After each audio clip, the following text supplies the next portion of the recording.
Boys in the back. Boys in the What back. is going on? We are back after a long-awaited break. I mean, when was the last time we did a show? The Wednesday. What's the date? I'm going to look it up. December 18th? December 19th? December 19th is my guess on the last time we were sitting in these seats. December 19th. I'm also not going to lie. Should we break the fourth wall here? I did not hear anything that Andy was saying about the show starting. I just heard. I just thought we would make sure you're paying attention. Yeah. I just heard the theme song. I was like, all right, I guess we're going. I was like dead middle of typing something up. On the contrary, I heard everything. And You kept giving thumbs up. I was like, all right, I guess they're gonna come to me here to tell me whether or not they can hear me in the ears. So yeah, we're off to a hot start here. It's been a great morning from here. We can get into that in a second. But how was your holiday break, man? How was everything? I feel like we've done several shows, but we haven't gotten into the pleasantries of how were the holidays, man? How was your time off? It was great. Having worked in social for the last couple years, there is no time off because like everything's happening around the clock and it's kind of a 24/7 job. I actually got to enjoy a little bit of rest. I actually got to spend some time with my children. It was quite nice. It felt unfamiliar, but it was very restful, and I appreciated it. So it was great. And also, not for nothing, I thought we put out some pretty good holiday content. It was nice to be able to just sit back and say, hey, we got these things in the can. Shout out to super producer Jordan and Pete C for putting together those shows. We all put together the look back, the preview show rather, and the flashback for Ariel Helwani. And it was nice to just let those roll out, let the fans enjoy those, and we got to take some time off. So it was great. What about you? It was good, man. It was good. Went down to Atlanta for a while. Got to see the family, the brothers, one of which we were just talking about at lunch. Yeah. Shout out to him, Marine, plays the clarinet. Got to see my other brother from the Bay Area. Got to see his kids, my nieces and nephews. They're very young, 5, 3, and 2. The 5-year-old has started calling me bruh, which is a great development. He's like, what's up, bruh? I was just like, all right, let's go. He's getting the slang down. Played him in chess. How'd we do? It was some wars, man. I mean, over the course of the holiday break, I probably went like 11-0. Never lost. Oh, but it's great that one day he will beat me, and it'll be like him conquering me. I thought we had a Bobby Fischer. On our hands. No, he's terrible. He's terrible. He just loves collecting as many pieces. Like I just lull him into these traps, and he's just like got another pawn. Any mercy? Any thought to like? No mercy. Oh, no okay. mercy. Okay. No. What am I gonna do? Let the kid win? Give him a false sense of hope? No. You can't. Like I had to drop a bar on him one day. He had like 9 of my pieces, and I had like 1 of his. He's just like, oh, Uncle C, man, I have so many more pieces than you, and I was like, yeah. Too bad only 1 matters. Moved him into checkmate from there. I was just like, yeah, it's checkmate, kid. Got up. You can clean this up. Bruh. And then I walked off. It was gotta learn. It was a really fulfilling moment beating a 5-year-old in chess. But yeah, it was great. Got to see my parents too. How was your break, Frankie? We haven't heard from you yet. Thanks for asking. It was great. Thank you. You could tell he was unprepared for the ask. Like, I'm not gonna lie. I was getting ready for work this morning. I was taking a shower and everything, and I was just like, yeah, gotta ask the boys how the holiday break was, really get to catch up and everything. Yeah. I was like, I'm gonna ask Frank, and he's gonna be like, yeah, it was good. And that was it. And you predicted it. I predicted. You predict these things. I nailed it to a T. One last thing on some just getting up on life and everything. Yeah. I was getting ready for work this morning and then headed into the office. Got on the train this morning, take the train into work, get about 10 minutes, 15 minutes down the tracks. Train kept like stopping. It kept like stopping and then we'd go and then stopping and then go and then stopping and then it stops and then we're just sitting there. And we sit there and we sit there and we sit there. And then they start coming on. They're like, yeah, the emergency brake keeps stopping us. We don't know what's going on. Sorry so much for the inconvenience. Please be patient. End up sitting on the track for like an hour. They take us all the way back to our original station. And then I have to get on another train and ride it back in. It was quite the morning. 3-hour commute for old GC this morning. Yeah, that's not easy. You hate to see it. And there's no worse feeling than like knowing that you're so close to where you could have just like reset this whole thing. Yep. There's nothing you can do. You're stuck on it. I've been on the subway and just felt like, open the doors and I will crawl up a manhole cover into the street. I don't care. Just like, let me get out of this thing. And like, people start getting restless. Like a bunch of people were getting on the phones like, yeah, I'm going to be late. I'm stuck on the train. Like, can we just reschedule this appointment? And they're like, a no-show fee? What do you mean a no-show fee? I'm stuck on the train. And that was just your calls. Yeah, exactly. But yeah, and then a couple people were on just like, so how's your New Year, man? I'm like, is this the time to have this conversation? Like, we're all stuck on the train together. So yeah, that was a nice conquest in the office. And then I had to transfer at a subway station. I start walking down to it, and I see this is after being on the train to get in for like 2 hours and 20 minutes, and I see the biggest, mangiest rat I have ever seen, and it is the most fearless rat I have ever seen in my life. Pizza rat. Dude, pizza rat to an extent. All the other rats are like down on the track. This one is on the yellow guardrail where everyone stands, and like no one's really noticed it. Train comes flying up into it. Dude doesn't move at all. Guy accidentally kicks it, and he's like, "Oh shit, there's a rat!" And the rat is just like crawling along, He's just like, "What up, bro?" Hair, like I swear, at one point the rat just looked at him and was just like, "What's good, man? Like, are you all right?" It was a hectic morning for me, man. I guess the news spread around the office that it was taking me so long to get in, and then like when I got in, everyone was like, "You made it, dude. We were worried about you." Well, let me say one thing. You did a good job keeping us updated. There was a certain point in the conversations of you being like, "Look, I'm stuck. This is what's going on," where like people started to go into like full on panic mode of like, "Okay, contingency plan. We're gonna do this. We're gonna do that." Frank's like, "Do we need to call a car for you? Do we need to call the army? Is there gonna be like a fucking rescue?" What for is GC? your location? I'm giving all these updates, and Frank's like, "Is there anything we can do for you?" I'm like, "Yeah, you can come pick me up, man. I just pick my ass up." Dude. I couldn't understand why your problem was becoming our problem. No, so it's like, what could we do to help you? Time. You escalated. Connor didn't escalate. We had You already escalated. talked about what we'll do if he has to do the show remotely. I know. So At I one point, wasn't the someone one dropped who like that. At escalated. worst, we can do a Zoom. I was just like, okay, like we're getting a little bit ahead of ourselves. There was just like one moment when I had been sitting on the train and there was just like no sign of movement, and we're just stuck on an island. At like, You see somebody walk by the train. Like yeah, I'd they're been sitting getting there for like faster. an hour and 10 minutes at that point, and I was just like, all right, guys, I'm not gonna lie, like, there's a little anxiety now, like cranking up of like, am I good to make it into the show? Because like some woman asked the conductor, she was like, "How long?" And he's like, "I've never been in this situation. I have no idea." She's like, "Hours?" And he's like, "I hope not." And I'm just like, So there's two things that I think of instantly with this. One is like when you're on an airplane on the tarmac and it's just like, oh, we're delayed again. The difference to me though is when you're in that scenario, you almost have to just like give it up to God. You're just like, there's nothing I can do. There's not even anywhere I can move. I am stuck in this seat. I will just sit here and just be stuck on the plane. And when this plane takes off, it takes off. You kind of just like resign yourself. On the train, you're kind of like, I could just like get up. I could go. I could like leave. the train was also outside at this point. So like I at least did have service and like I had my book and everything like that. But like That's you the also, thing. I'm like outside is right there. You're like, so close to humanity, but you're stuck. It's almost like worse to me than the plane, because the plane you're just like, Feels like this I got control nothing. room. Yeah, and Frankie. The other thing I thought was like, how many hours away are you from forming a tribe of people that is just like, we're taking over this You train just stand and up getting in your out of here? seat. All right, Okay, so- ladies and gentlemen. So like as the train pulled into the station, OG to pick us up at like 8:20 this morning, it kind of like It's lurching. Yeah, it kind of was like lurching. I was like, that's weird. And there was some guy that like as we're about to get on, he's just like, he's standing by the door. He's like, "They ever gonna open this door? They ever gonna open this fucking thing up?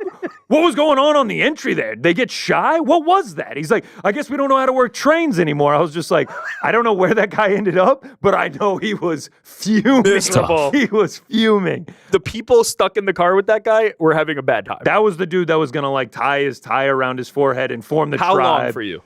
Another 2 hours? It's a What nice would it take? Sports Center reference. there. I don't know, man. Like the good news is I had water, I had entertainment, and there are bathrooms on this train. So like I can go for a long time at that point. But like, man, I do appreciate you keeping us up to date every moment. Anyway, returning to that though, Frank and others are the ones who are escalating that. GC's just like, yeah, I'm late. Again, because I'm looking it's at the like, clock and I'm like, come to us there's with like a solution. 4 hours before you have to be here. Like, That's what I it'll said. I was be like, fine. yeah, we'll be good. But like I was trying to keep you updated that it, because I I ended really up do getting here at like appreciate it, yeah. 11:30. I mean, like longest. There was somebody longest I've ever who been. kept seeing me check my phone. Like I was actually still in the train at this point. If you could Yeah, believe Frank it. wasn't even I know here. Frank's saying all this shit. And I'm just like, Frank's not even Frank's there. not there. I know you guys were all in. Me there. and Jordan are sitting there like, yeah, This Frank's not lady even there. was sitting across the train from me, and she was like, "Oh, you keep looking at your phone. Is everything all right?" I'm like, "Oh, my coworker, he's stuck on the train right now." She's like, "Oh my God, God And bless. then your Like, I train hope he's just okay." shuts down. And then I I was like, well, they're actually towing his train back to the station. It's just like, I can't believe they're doing that. I'm so sorry. Please give him my thoughts and prayers. So I love that you never gave me those though. Well, I could have used them in my. All in of my this time story in- was completely fabricated. All right, last thing I'll say. After I saw the super mangy rat, we didn't even talk about the rat. I was like looking around if anyone was seeing, and there's a cop right there, and I was just like, "You see this shit, man?" And he's just like, "Oh yeah, man, that thing's not moving at all. That thing is fearless."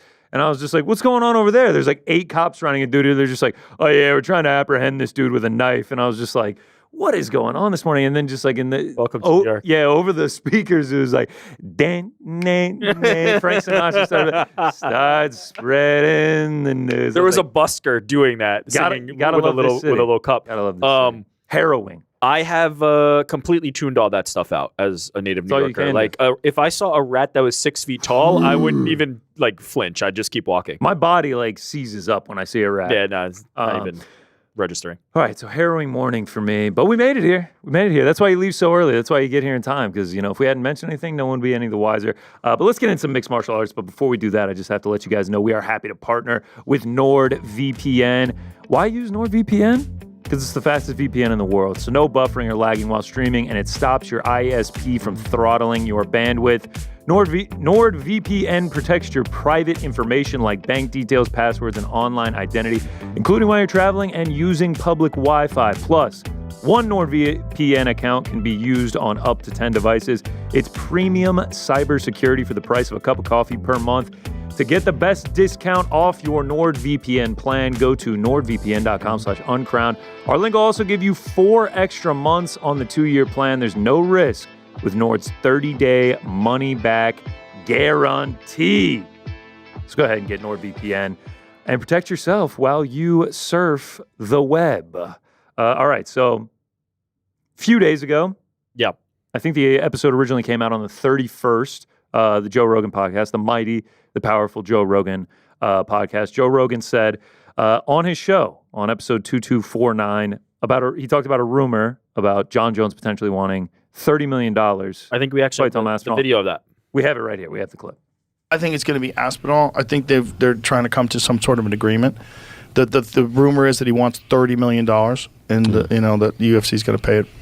So obviously that spreads like wildfire. A guy like Joe Rogan is saying that on the biggest podcast platform in the world. I was going to say not just in the sport, but in the world. He's obviously has very close ties to Dana White. He is inside as inside gets when it comes to the UFC. People are going to run with that and be like, $30 million, that's how they get it done. Jon Jones wants $30 million. The UFC is going to pay it. That's like blockbuster. Like, of course it went everywhere. That is massive news for somebody, as you said, who has that close of a relationship with the UFC, being the broadcast commentator and having his longtime relationship with Dana White. Jon Jones wants 30 mil. UFC is going to pay it. That's like, oh boy, like this fight is on. This fight is going to happen. From there, it gets a little, hairier. But from there, he has Theo Vaughn on yesterday for the latest episode of the Joe Rogan Experience, episode 2253, and he had this to say I to heard clear a up rumor everything. that Jon Jones wanted $30 million to fight Tom Aspinall. And I did hear that rumor. And I did hear that the UFC said yes, but it is not true. So Dana contacted me, said that rumor's bullshit. So I felt obligated to tell everybody that was a fake rumor. I don't even remember who, because we did that podcast, unfortunately, we did that podcast 2 weeks ago. Yeah. I don't remember who told me that. What do you think the amount is that Jon Jones would fight him for, or do you think it's an amount? Well, apparently Jon is thinking about retiring. Yeah. And he should. I mean, he's going to have to someday. He should. I'm not saying he should retire. I'm saying he should think about it. Give the man all the time he wants. He can fight whenever he wants to fight. That's Jon Jones. He's the GOAT. All right, so first things first, I do love how he's just like, yep, that's not true. So I just kind of felt obligated to tell everyone. And then also, he's like clearing up a rumor, and then he immediately starts another one with, apparently Jon Jones is thinking of retiring, and he's not even going to fight. Yeah. It is a funny thing how like the word is traveling, but it's only being like furthered by Joe. Like Joe Rogan is the one who said it initially, then Joe Rogan corrects it, then there's a new thing that Jon Jones is gonna. It does speak to just what you were talking about earlier of the power of Joe Rogan and his platform. It's incredible. I will say, like, transparently, I don't really think of Joe Rogan having this like responsibility to be like, newsbreaker, capital J journalist. Like, if Joe Rogan heard a rumor and says that, I'm kind of okay with that. I'm not like holding him to a standard where I'm like, what Joe Rogan says is the letter of the law and he has to be right on this. Like, I hold Ariel to that standard because Ariel is the best in the world. He is a capital J journalist. I was going to say, he is a journalist. Joe Rogan is not. I heard this. Yeah. I don't know if it's true or not. Yeah, and to be fair, he's also kind of throwing it out very casually, right? It's not like breaking news, you know? So I don't necessarily have an issue with how this kind of played out. But I do understand why people hearing this from Joe Rogan, as we talked about, like his closeness to the UFC, would go, wow, like, okay. And first of all, the thing that stood out to me was obviously the 30 million number. I think that stood out to a lot of people, right? Because we don't talk about that number when it comes to UFC purses. That's kind of like, that's Conor McGregor and nobody else. Maybe there's somebody else who's sniffed that for some major, massive fight in the past, but in most cases, even pay-per-view headliners, the biggest names in the sport, are not making that figure. And so it's a massive amount of money. But then it got me thinking, like, is Jon Jones worth that? So before I go to is Jon Jones worth 30 million, let's talk about the second part where it's Joe Rogan retracting it. I do wonder if whoever he heard the rumor from was telling the truth, and that is Jon Jones's number, because we don't know. We haven't heard from Jon Jones. Jon Jones has never said, I want 30 million or I want X. He's only said, I want to be paid what I think this fight is worth, and for me to take the risk against Tom Aspinall, it's going to be worth a lot. I think we can all agree with that. Like that is a factual statement by Jon Jones. He's not ducking. He wants to get paid to take the risk. I wonder if the number is 30 million and Dana White calls Joe Rogan and is like, nah, it's bullshit. Maybe it is, maybe it isn't. But ultimately, like maybe something happened where Joe Rogan thought better of the idea of putting that number out there. Because again, these negotiations happen behind the scenes. This is what we see with the UFC. Jon Jones is not negotiating in public. UFC is not negotiating in public. There's a benefit to that for the UFC in that now the numbers are not out there. Other fighters don't go, I want X number. And now there is a number out there of saying Jon Jones wants 30 million. I'm curious what will happen if this fight ultimately does happen, if people go, so Jon, did you make 30 million? Because now that number's there. Now that number is out in the ether. Now that number's out there. If this fight gets made 2 weeks from now, I don't think it will. If this fight gets made 2 weeks from now, the first question I'd want to ask Jon Jones is, so Jon, did you make 30 million to book this fight? He might play coy. Maybe he's banking 30 million, but it's all happening behind the scenes. So it's kind of just this interesting thing that happens with the UFC and their negotiations and all of this stuff. But then it got me to the second part, which is Jon Jones worth $30 million as a fighter?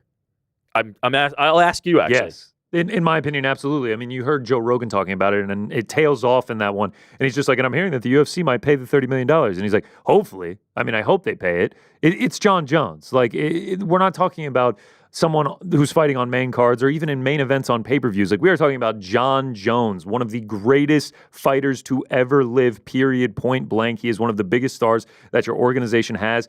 You talked about Conor McGregor. Like, and a lot of people, when they bring this up, it's just like, do you want to set the precedent? It's just like, if the president is Conor McGregor and Jon Jones, who Bruce Buffer refers to both of them as the one, the only, your GOAT, and then your biggest star to ever exist, that is the precedent to get this kind of paycheck, then set the precedent. Because if someone comes to you and they're just like, well, Jon Jones got $30 million, you're not fucking Jon Jones. The immediate response from Dana White is, well, you're not fucking Jon Jones. Jon Jones is the GOAT. You've heard me say it a million times. He's one of the biggest stars we've ever had. He is one of the greatest mixed martial artists to ever live. You're not him. So you don't get that money. There's the negotiation right there. I have never thought of that. That's a great response. Because I've never thought of there's the exception becoming Conor McGregor plus Jon Jones. I've never thought of it that way, but it's actually brilliant because you're only probably going to have to pay Jon Jones this once or twice. Like, that's pretty much it. Like, and who knows if you ever have to pay Conor McGregor it again, right? Like, so actually that's fascinating. I never thought like you would just expand here's the exception rule to include Jon Jones, but that's actually a fascinating way you could look at it. And I think the UFC could kind of skate and potentially figure that out. I was fascinated. On Tuesday, Ariel spoke to Kevin Lee, who had just recently signed with the GFL. And he spoke to Kevin Lee, and in the midst of talking about transparency in MMA and MMA contracts, he was talking about the fact that the GFL has been very upfront with them, right? These are the terms. Here's what we're going to pay you. Negotiating the same way with kind of everybody across the board. He spoke about how important that transparency is. And in the midst of that answer, he said something very fascinating to me that I wanted to play. So this is from Ariel's interview with Kevin Lee on Tuesday. We're kind of at a tipping point. If I'm a 16-year-old guy who's an extreme athlete, I got some choices to make. Okay, do I go NFL where there's guaranteed contracts? Do I go UFC where, there's a hope and a dream, but there's a lot of storylines even today in 2025 that you see. You got to be a number one pound for pound fighter for 10 plus years, be the youngest UFC champion ever, and fight all guys from Brazil and Ireland and, Australia, Europe. You got to fight everybody. And then you maybe be able to fight yourself for 30 million, and people are going to drag you through the mud and say that you're not worth this. And you've been the UFC's top pound for pound fighter forever. Or do you go another route and you go, down to Mexico, you have 18 fights against a bartender and a plumber, and then you come back to the US, you have about 3 or 4 good fights, and then you fight Ryan Garcia and you make 30 million. And nobody bats an eye. No, people even say that you got paid, that you got gypped on it.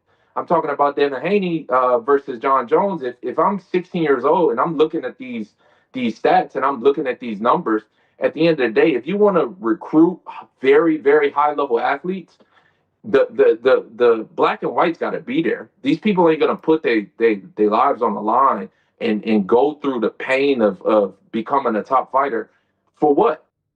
I was stunned when he was saying this because it made me think so many, like, it was such a thoughtful answer. Shout out to Kevin Lee. Like, he's always been one of the guys I really liked when Ariel interviews because he really does think about the sport in a way that's just beyond like his own career. There's certainly the like, where does Kevin Lee fit into this stuff and what you think of Kevin Lee's ups and downs in his career and some of that. But he's always been a thoughtful person who thinks about like the business of the industry. And a few things. First of all, like, how about the shade for Devin Haney just being like, you go fight some bartenders in Mexico and then you come back and fight Garcia and you're 30 million. At first, I thought he was talking just generally, and then he's just like, and then you come back and fight Ryan Garcia. It's like, he's talking about Devin Haney. The shade at Devin Haney was incredible. But there's a lot of things that you can really like look at there. For one, there's him talking about the price tag for Jon Jones. Think of how crazy it is that Jon Jones, as he very eloquently laid out, Jon Jones is the GOAT of our sport. He is the best of all time. And it is a debate whether he can get 30 million. What? How is this a conversation to even be having? The fact that Jon Jones can't make 30 million. Jon Jones should have been making 30 million 15 fights ago. Like, there's just no planet where you are that good at your sport. If LeBron James's contract, if Patrick Mahomes' contract, pick your favorite best athlete in any sport. If there was a debate whether they should be paid like 4x, like the middle tier, it would be comical. It would be comical to be debating whether this person should make this amount of money. If Shohei Ohtani's contract or Aaron Judge's contract was on the table, like this, it would be comical if we were talking about these numbers when you do the comparison. So that's even within the sport. I'm talking just like Jon Jones versus fighter X. Like, he should be making infinitely more because of what he does for the value of the brand, what he does for the value of bringing people into the arena. It just does not scale that way in the UFC's model. That's one thing I thought immediately. Second, I thought, okay, comparison to boxing, he's not wrong. Like, the boxing headliners make infinitely more and are not nearly as good as somebody like a Jon Jones or a Conor McGregor at bringing people into the arena, selling pay-per-views, right? We look at Tank Davis. Tank Davis is a kind of a pay-per-view star and a draw. He's selling like 300,000. In his prime, Jon Jones was cracking off million buy pay-per-views on the regular. Conor McGregor was selling millions in his sleep. And it's just like these guys can't sniff the type of paydays that boxing is making. It's another reminder of that. Well, what's so crazy is that you mentioned this comparison of boxing and UFC. It's just like, not only are $30 million paydays, have they happened in boxing? They happen regularly, and people have gone way, way more than that. Like, I mean, Floyd Mayweather, some of these paydays, you're talking about 9 figures. Yeah. Like, 8-figure deals in boxing is a regular, where in UFC, it feels like that would be breaking the bank. That would be changing the game if that happened. And like you said, man, is Jon Jones not a bigger star than Alexander Usyk globally? Jon Jones is putting more asses in seats than Alexander Usyk, and Alexander Usyk over the course of this year made generational, life-changing wealth between 2 fights against Tyson Fury. Also making generational wealth. Oh, and he lost both of them, and he made enough money for him to retire, his kids retire, and his kids' kids retire off of 2 fights. Why does Jon Jones not deserve the same? 100%, and that. What makes this conversation fascinating and even a conversation is the shadowy element of the UFC's pay, right? Like, even the reported purses that we have rarely gotten in certain jurisdictions, right? That certain commissions release it. Those are not their real pay. We all know this. There's no you see the yellow numbers. I was just about to say the graphic with the yellow numbers not real. From unverified account with Charles Oliveira as their profile picture, and they have 2,300 followers. Those aren't legit. You'll never believe it, but those are fake. I thought those came straight from the commission. I thought that was dollars and cents. We saw the checks written out. You'll never believe it, but those are fake. Wow. But wow. we know so little about what is actually being paid. The fighters are not incentivized to talk about it because they want to continue to get paid that from the UFC. We really we actually have no idea. We know nothing. We have no idea. I believe Conor McGregor posted his check from one of the Dustin Poirier fights, and that's the most kind of intel we've ever gotten on what a superstar could truly make. But you look no further than Francis Ngannou, who said the UFC offered me this. I made this to fight Tyson Fury as a direct point of comparison, and it's just multipliers of what he was going to make. Now, they had escalations for if you fight Jon Jones, it'll be this much, but we're starting to see just this disparity, and I wonder how long this can last. The other thing that Kevin Lee, his answer to Ariel made me think about is the talent in sports is going to stop coming to the UFC at some point. If the pay does not change, to his point, I can go box. Francis Ngannou just did it for a higher payday, and you don't have to be as good. You don't have to be as high a profile star to make that kind of money. If I'm an athlete, why would I not go to the NFL or the NBA or even MLB, where the contracts are just so much higher? The lack of transparency, the lack of structure around this, to me, is a detriment to getting the premier talent. Now, don't get me wrong. I'm not about to tell you that the UFC is not doing good business. The UFC is doing incredible business. They are running this the way they need to run this as a business. No doubt in my mind. There's a reason why this upcoming rights deal is going to be what it's for. But if you're an athlete, that calculus changes, right? As Kevin Lee said, if you are an athlete, you know what the ceiling on that amount of money you're going to make. If I become Jon Jones, maybe I can beg for $30 million. In any other sport, if you become the GOAT of the sport, you're making hundreds, if not billions of dollars by the time inflation hits the contracts that we're talking about. Or by the time your career is over. By the time your career is over, your career earnings. It's just a bizarre scenario that we kind of continue to find ourselves in. I wonder if the tide will ever change on it. I do think that if the UFC's amount of money, not even to say the UFC should be paying what MLB or NBA or whatever pay. I'm not even going to go that direction. But if the UFC's amount of money that they are paying the athletes does not scale commensurate with those other sports, meaning if we paid Jon Jones $5 million and they paid LeBron James $100 million, 10 years from now, LeBron's contract is now worth 50% more. If they don't pay that 50% more, you're going to start losing premier athletes. You're not going to get a Jon Jones, which is crazy because they should. Well, think about the issues that they've had. Cedric Doumbé ended up signing with the PFL. Paul Hughes ended up signing with the PFL, and I would attribute both of those to money. I think I'm almost certain that's why Paul Hughes did it. And then Doumbé, there was some medical stuff that got complicated as well. Anyway, they're athletes. What if you lose out on that star that ends up turning into a star, and 100%. You just missed out on it? Another thing that I did want to mention is just look at BKFC. Dave Feldman mentioned yesterday, we're finally in the black. The UFC obviously has no issues with getting in the black. No. They're running an incredible business. They put on incredible shows week after week after week.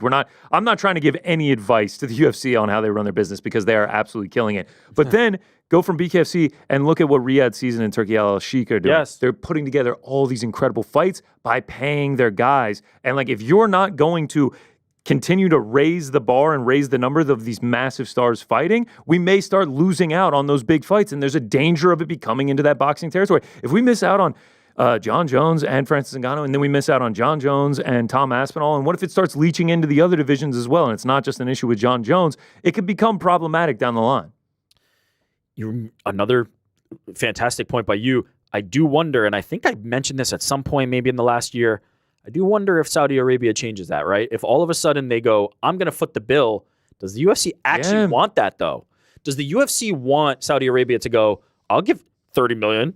$30 million? That's a discount from what I'm paying in boxing. $30 million to get Jon Jones versus Tom Aspinall? Take it. Because as Ariel laid out also, I believe it was yesterday when he was answering questions on the nose, that's $30 million for Jon. What do you got to pay Tom? 5, 10, most 10, right? Like he's not making You're not the paying him paydays 30 million. that You're not Jon paying him Jones 30 is getting. Because you know why? Because if he went into the office and Tom was like, I want 30 million too, Jon Jones is getting paid 30 million. Yeah, I Dana want White would be 300. like, you're not Jon Jones. You're not Jon. That's what he would say. And also, I get the sense that Tom is the type of guy that he'd do it for free because he knows he's going to beat Jon Jones and he just wants to do it. And that's kind of a problem with the economics of this. But because don't get me wrong. From my standpoint, the only thing that is keeping this from happening is money. Yeah. So just pay him. I wonder, though, if the UFC wants Saudi Arabia to go, we'll foot the bill because now Jon Jones is worth $30 million, right? Now all of a sudden. But do you want Jon Jones, Tom Aspinall in Saudi Arabia? We've seen some of those crowds. Shit, I'll take Tom Aspinall versus Jon Jones in my basement. We've seen some of those crowds for like the PFL. Yeah, I don't care. You know, I guess the UFC will garner bigger attention. Yeah, man, the whole thing's got me thinking all these different directions. The fighting landscape is just crazy right now. It's an insane space. Saudi getting involved, and now you've got guys like Jon Jones demanding $30 million. Potentially, that rumor actually is not true. Who knows what he's actually demanding? Exactly. This is all a theoretical, hypothetical conversation. I think there's a few things that I do know though, with 100% certainty. Jon Jones will make you a profit if you pay him $30 million. The UFC no is doubt in gonna my profit. mind. The UFC will make profit. money on paying Jon Jones $30 million. The gate alone, let's say it's not in Saudi, right? Let's say the UFC just foots the bill. If you take this to Vegas, if you take this to MSG, you take this to Cowboy Stadium, Raider Stadium. Yeah, Legion Stadium. This is making you the money, guaranteed. And so it's almost this like farcical thing of like, is Jon Jones worth $30 million? Jon Jones worth 10x that. Like it's just crazy. But the economics are so off. Either way, ultimately, I'm thinking about that. But my bigger takeaway was actually two things. One, I think the UFC is about to start running into a star problem, which is, and people have said this before, when GSP and Anderson Silva were on the way out, it was like, oh, are they going to ever replace them? And then it's like, oh shit, Conor McGregor and Ronda Rousey just came. Whoops. Like there is no star problem. I think they are going to start running into a star problem this time if the economics don't scale, as I said. If you start losing out on those premier athletes, if you lose out on the next Jon Jones because they could be a boxer instead or because they could play in the NBA or the NFL instead, that is a real problem. That is a true problem. And especially right now where there's a lack of top American fighters, which is something that's important to the kind of infrastructure of this industry inside the United States. Now, the UFC should pride itself on how global a sport it is. Wow, I just called the UFC a sport. On how global a sport MMA is and how global the roster is for the UFC. But it's also an important thing to bring the people to those markets. You bring the people to Australia. You bring the people to the other markets that you're trying to open up. The U.S. is your main market still. And so you need American stars as well. The biggest American star has got to be Sean O'Malley, maybe, or like Sean O'Malley, Sean Strickland, and Michael Chandler. Yeah. Top three American stars. Jon Jones, of course, obviously. Jon, but he's one or two, right? We're not going to have him for much longer. You really need to refresh that. You really need to think about like how you're going to court these next American stars. Well, think about Ilia Topuria. Imagine if they do go to Spain. Yeah. Imagine if they do a stadium show in Spain. How long is it before Ilia Topuria, especially if he keeps winning and he's an undefeated champion and he has this unbelievable aura and he puts asses in seats like no one else? How long is it before he's like, all right, I need $30 million to fight? Not long. Like he seems to be following that Conor plan, like hanging out with Sergio Ramos. It's just like, what were your contracts like, Sergio? Yeah, that's the other thing. They're hobnobbing with these other athletes and other sports, and it's just like, wait, you get paid that? Like you get paid that? You're gonna Francis lose. Ngannou and Shohei Ohtani sharing the belt, and Shohei's just like, it's $1, bro. $700 million for Shohei. So I think to wrap it all up, pay him. That's my vote. But pay him. Even more than that, for the long-term health of the UFC's company, but also the sport of MMA, something needs to change in order to continue to court the top-level athletes that exist. Also, moving forward, does it not give an inspiration to a new generation of like, I'm going to become the next Jon Jones and I'm going to be getting paid 35, 40, 50 million a fight? That was Kevin Lee's point. Yeah. If I'm 16 and I'm like, damn, Jon Jones, the GOAT, is begging for 30 million, and it's just like, meanwhile, I could go to this sport and I'm guaranteed $30 million. It's just different economic. It's just crazy. Like there's a guy, Richardson Hitchinson, in boxing who loves Floyd Mayweather and everything, and it's just like, I want to be like Floyd. I want to be Money Mayweather. I want to get done it better paid. than that guy. Like to be your own promoter and to be the fighter. Nobody's done it better than that guy. Absolutely, economics wise. I said how crazy the fighting landscape is and how wild combat sports is. It's just this ever changing landscape. We saw Dana White joined the board of directors at Meta. Obviously, they own Facebook, Instagram, Zuckerberg. They are WhatsApp. WhatsApp. They are a powerhouse in the tech space. I don't really know what this means, to be totally honest. It's just like, what does this mean, him joining it? Yeah, I don't know what this will mean, for the actual practical application of the platforms or anything like that, but it is just another accumulation of power in the pocket of Dana White. Like, Dana White is very quickly becoming one of the most powerful men in sports, one of the most powerful men in American business. He is now close to other powerful people, Mark Zuckerberg being very powerful, the other people on the Meta board obviously being powerful, the TKO the executives being very powerful, his proximity to Donald Trump, his proximity to Joe Rogan, his proximity to Elon Musk, his proximity. Like he was walking out with Elon Musk. Trump, at 309. Trump friends with Musk, right. Trump friends with Dana. There is he has to be fairly close with Zuckerberg to not only do this, but like they had that night at the Apex a few years ago where Zuckerberg rented it out. Yeah, it is crazy how powerful he is becoming. And not only just the power that comes with just, being around other rich and powerful people, but also the control of, not the control of, but the influence on platforms, right? Joe Rogan is a media platform unto himself at this point. Meta is a social media platform. X, you talked about Elon Musk, X, and he's 2 steps removed from that. Dana White is positioning himself in a way that is very close to all these different powers within the global landscape and the influence that could be on that. It's just a fascinating story.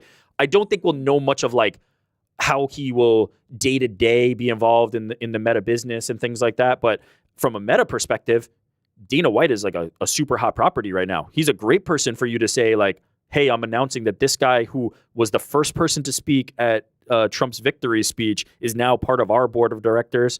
Like there's a lot of like interesting things that could come from this. It's too early, much like it was when Elon bought Twitter and turned it into X and everybody was like, what does this mean for the platform? Yeah. It's just too early days to kind of know, but it's an interesting story.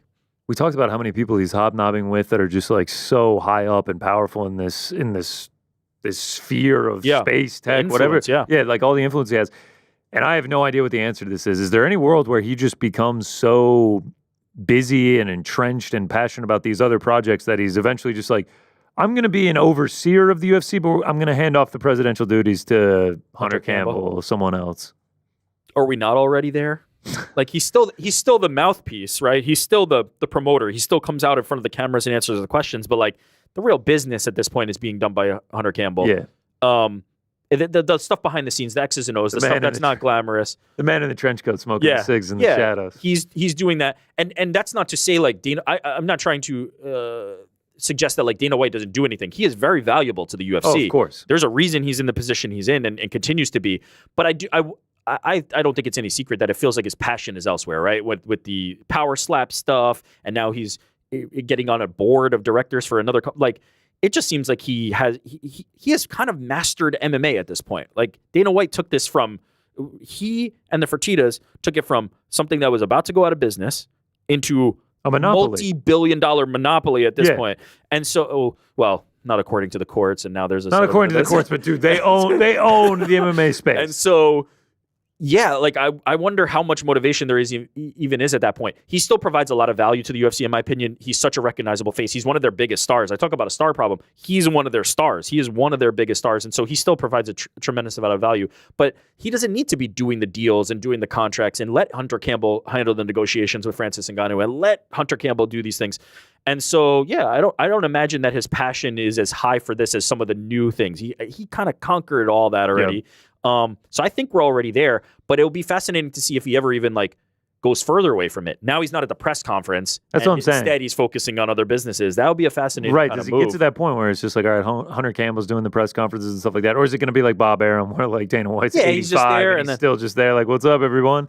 We'll have to see. It's going to be a fascinating year. That with the rights deal coming up. Oh, like, man, the rights deal. Talk about getting more power players involved. Like, dude, if they have a split of like Netflix and Amazon and ESPN Plus, and it could get really insane. Yeah, and we just saw the launch of WWE on Netflix, which in the U.S. is going to have Raw, and everywhere else it's everything. Yeah. Every WWE property globally is with Netflix. TKO, owners of WWE, TKO, owners of UFC. You have to think that there's a relationship there now. They could have a nice cushy landing spot on Netflix. Like, there's a lot of interesting moves that are going to happen business-wise in this next little bit. The only question I don't have or wonder about is I know business is booming. Business is booming. UFC had an incredible year. They're doing. They got one Jon Jones fight and no Conor McGregor fights, and they've had the most incredible business year in history. And I guess like the thing is, like, we talk about the stars, but it's just like, look who emerged. Ilya Taporia has now blown up. Alex Pereira, as hot as the sun right now. And it's just like, it's just kind of like people step up. The brand is so strong that they will find ways to manufacture those stars, even if they are not. But my focus when I say they're going to have a star problem is not necessarily that I don't think that they'll have somebody that they can say, you're our champion, carry our belt. It's truly in the idea that, like, Jon Jones is a once-in-a-lifetime type athlete, and if you miss out on enough of those guys, it's going to hurt. You need to get those types of guys. LeBron James should have to think about, am I going to go play football, basketball, or be an MMA fighter? You want that to be an actual decision that somebody has to make. Francis Ngannou, his dream was to box, but UFC, going to MMA and signing with the UFC was a way that he found a way to it. He should be thinking, I want to be in the UFC, not I want to be a boxer and I'm going to use the UFC as a leverage point to go into boxing. It should be the desire. It should be the location that you want to be if you are somebody in that spot. If you are an elite athlete, Gable Steveson, wow, should not, I want to say should, so I was slipping it in there, should not be thinking about WWE, Olympics. It should be, I'm going to the UFC, UFC. And know that it's possible as a league. Look at the NFL. Any good football players going to the NFL, all right, you can say that's because it's mainly American sport. Look at the NBA. The best players are in the NBA, whether you want to admit that or not. International overseas, right now. Yeah, no, it's the NBA. That is where the best players dream to go. That is where the best players go. That is where the best players play. Same thing with the MLB. Look at Shohei Ohtani. He's not playing in the Japanese league because the money is insane. The star power is insane. Just the growth you can get from coming to these. The UFC can be the same. The UFC can absolutely 100%. Be the same way. You can run it like that. Their rights deals are going to be on the same platforms as these other rights holders. The talent should be commensurate, and we should be seeing the best of the best athletes in the UFC. Or if a competitor emerges, if the PFL is able to get it together and become an actual viable competitor, I want to see them there too. I want to see them across this sport. Perfect segue. Yeah. As we're talking about pay, you mentioned the PFL. Last night we got a confirmation, originally first reported by Al Zolino, then confirmed by our team over at Uncrowned, that the PFL will now be cutting their tournament winners' checks in half from $1 million, the big gold $1 million check, down to $500,000, which is understandable from the sense that it didn't feel like giving out $6 million checks year after year after year was going to be something that was sustainable for a promotion that's, like Dave Philbin said, trying to get into the black, trying to become like a profitable organization and really build your legs and become a competitor to the UFC. But man, in my opinion, this is a tough look. Just because, now from the fighter standpoint, it's like, damn, you want me to fight 4 times a year and now you're going to cut the winnings in half instead of doubling them? Yeah. Like, you're going to do that? And then B, from a marketing standpoint, that is like a pillar of their marketing is that, it's the richest night in MMA. We give out $6 million checks, $1 million winner, million. 500,000 does not have the same cachet to it. Completely agree with you. I have a proposal for you. Let's hear it. If they had said to you, we heard you, we're listening, tournaments are done. No more tournaments. Tournaments are out. Bellator, PFL, join the rosters together. We're going to put on the absolute best fights you've ever seen. Nobody would have said a word about those checks. Nobody would have batted an eye about those checks. Not only do you go from $1 million to 500,000, scrap them all together. Scrap them. Gone. We don't do tournaments anymore. Don't know what we do? Our business is putting on the absolute best fights with the best fighters in the world. From an optics standpoint, that would have been the way to go if I was doing it. Now, I certainly understand. They might have some contractual obligations where for ESPN's broadcast rights, it has to be in this format. It has to be in a tournament. There have to be ways to creatively kind of solve these problems. I don't understand why these tournaments even exist. I truly don't. Need them. You don't need them. What do you need to... I want every athlete to get paid the most amount of money they can. But from a fan perspective, from somebody who is watching these products and consumes them, I don't care about these tournaments. I don't care. And the fighter getting $500K... We don't care. Thank you, Frank. The fighter getting $500K is just kind of like bad optics. It's a slap in the face. As you said, if I'm a fighter who previously competed, now my only opportunity is to get $500K, just get rid of it. What does Dakota Ditchua say to that? Yeah. It's just like, So now you want me to fight 4 times again for half? Yeah. Like, why would I do that? Meanwhile, she's already got her eye on the UFC and these bigger fights and sees that eventual payday. Every fighter believes they're going to be the Jon Jones, and every fighter believes they're going to get that payday. It's not always going to happen for them. But when you're somebody like Dakota, where it feels realistic, where you could be one of the best ever, you can't just abide by that. And so if I was in the shoes, I think the way I would have solved that problem is just get rid of it altogether. Make that check 0. I'm going to pay you your purse, but we're going to up the purses. You're going to fight against this guy. The biggest fights on the biggest stages. We're going full bore into 2025, and you're never going to believe what we're going to put on for you. You solved all the problems right there. No more tournament, no more separation, no more patchy mix being like, while you guys are doing this stupid tournament over here, I'm on the sidelines and can't even get a fight. Great, we're going to fight you 4 times this year because now we've freed up the entire roster to do it. As I said, I'm sure that they have their own business problems to solve. I'm sure there are some potential contractual obligations where maybe the tournament is how they've sold these things as separate products and it's tied to the broadcasting. It feels like handcuffs at this point to me. It feels like golden handcuffs, right? You're getting the broadcast money, but you're hurting your product. You're hurting your brand. Hurting it bad, man. When was the last time the UFC did a tournament?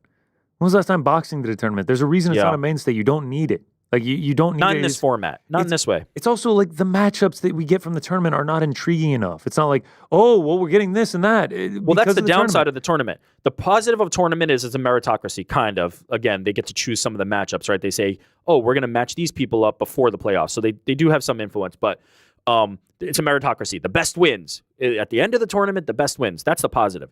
The negative is if the one that everybody wants to see loses in the first round or loses before they even make the playoffs, Shane Burgos. You get no fights from them. And then bending the rules to get Shane Burgos in. Yeah, you don't get their fights. And so that's the negative. That's the downside. You can't manipulate who's fighting who.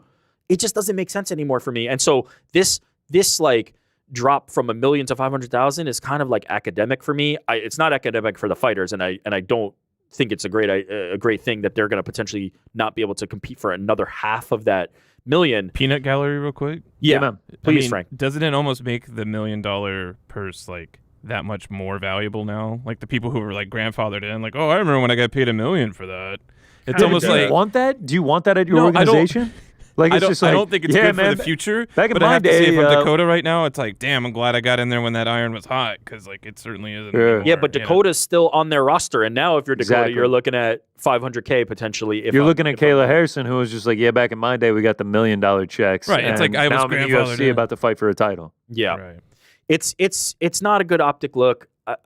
Again, I mean, I don't know how many times I could beat this drum. I would just scrap the whole thing. I'm with you, man. If they had just scrapped everything and just been like, we're starting with PFL 1 and we're just going to start putting on great cards from here. Like, it's just like, not only does the tournament, everything gets so convoluted. How could you remember that it was just like, well, you remember that great fight on the prelims of PFL Europe 3 in 2022? It's just like, there's no, like, you can't like attach yourself to any of these events or anything. It's all just so discombobulated, and it's just like, kind of just like random fights thrown together at times. It's very... Don Davis has been criticized, right? Don Davis has been criticized as not being necessarily a fight fan. He put himself in hot water in certain scenarios where he said, like, I don't watch fights. I only watch the PFL, and I don't. But he's done a little bit of damage to his reputation within the fight space with that. But it feels more like a business than a love letter to MMA. You know, the PFL structure right now feels more like we've got all these vertical integrations that we can market in this. It feels like running a corporation as opposed to running a fight league. That is my outside perspective on how I view what is happening with the PFL. Is like, we've got all these different levers that we can monetize. That's great, but you're not going to be able to monetize them for very long if you don't make the best fights, and if you don't pay your fighters, and if you don't figure out ways to get fight fans to care. You can monetize all those individual things all you want. You've got 6 different options that you can monetize. If people don't care about it, you can't monetize it for anything. It's worth 0. So you need to figure out as a fight product how you are going to improve it. And so that's where I stand with PFL. Meanwhile, BKFC just quietly banging the drum over there, about to sell out 18,000 at Wells Fargo for Knucklemania 5. Yeah, Ariel's talked about this recently. Who was he talking to? He was talking to, it might have been Kevin Lee again. He was saying how the Strikeforce model in the early days was, you sell local athletes who are going to move the tickets, and then you put the big headliners that you have to pay the most money on top so that the TV product is great, and you figured out this kind of thing. The thing that made Strikeforce ultimately like valuable in that regard is like they're kind of just walking until they can run, right? You don't have to come out of the gates and sprint and say, we're acquiring Bellator and we're going to give them 7 fights each and everybody's going to get their contract. It just feels like a lot of putting the cart before the horse at the moment. I am optimistic that if the PFL can figure this out, they have a very strong roster. There's a outside of the UFC, you're looking at the clear number 2, in my opinion. I just wonder what being the number 2 is worth. Business-wise, it's going to be interesting. So I don't know. Maybe the PFL will shove it in my face. They might be in the black this year and have a super successful business year, but I'm concerned about the optics of the $500,000 purses, tournament checks, when that's not the problem. The problem isn't that you're paying these guys an extra $500,000. That's not the problem. The problem is that there's a tournament to begin with. The problem is that the fighters like Patchy Mix, the ones that people are dying to see, can't even get a fight. Patricio Pitbull can't even get a fight. It's just it just feels like they can't get out of their own way. You're picking the wrong thing to focus on. This is not the solution for anything. The solution is whatever money you did save, that should be going to Patchy Mix so he can get in the damn cage. That should be going to the Patricio Pitbull. Hopefully. Maybe it is. Maybe that's the answer. Maybe they were watching this laughing and they're like, we got a plan. Little did they know. And I hope they do. I truly do. Me too. You love to see the competition. All right. UFC back this weekend. Scale of 1 to 10. How excited are you for this one? UFC Vegas 101. We return to the warehouse in the desert for the first time since November. UFC Apex 100. 100 felt like a lifetime ago, so I was surprised that this was 101. Yeah, so they said that they were going to do renovations, but I don't know if they're done yet. I think they're doing like $20 million in renovations, and Dana's like, you're gonna start picking up on what we're doing here.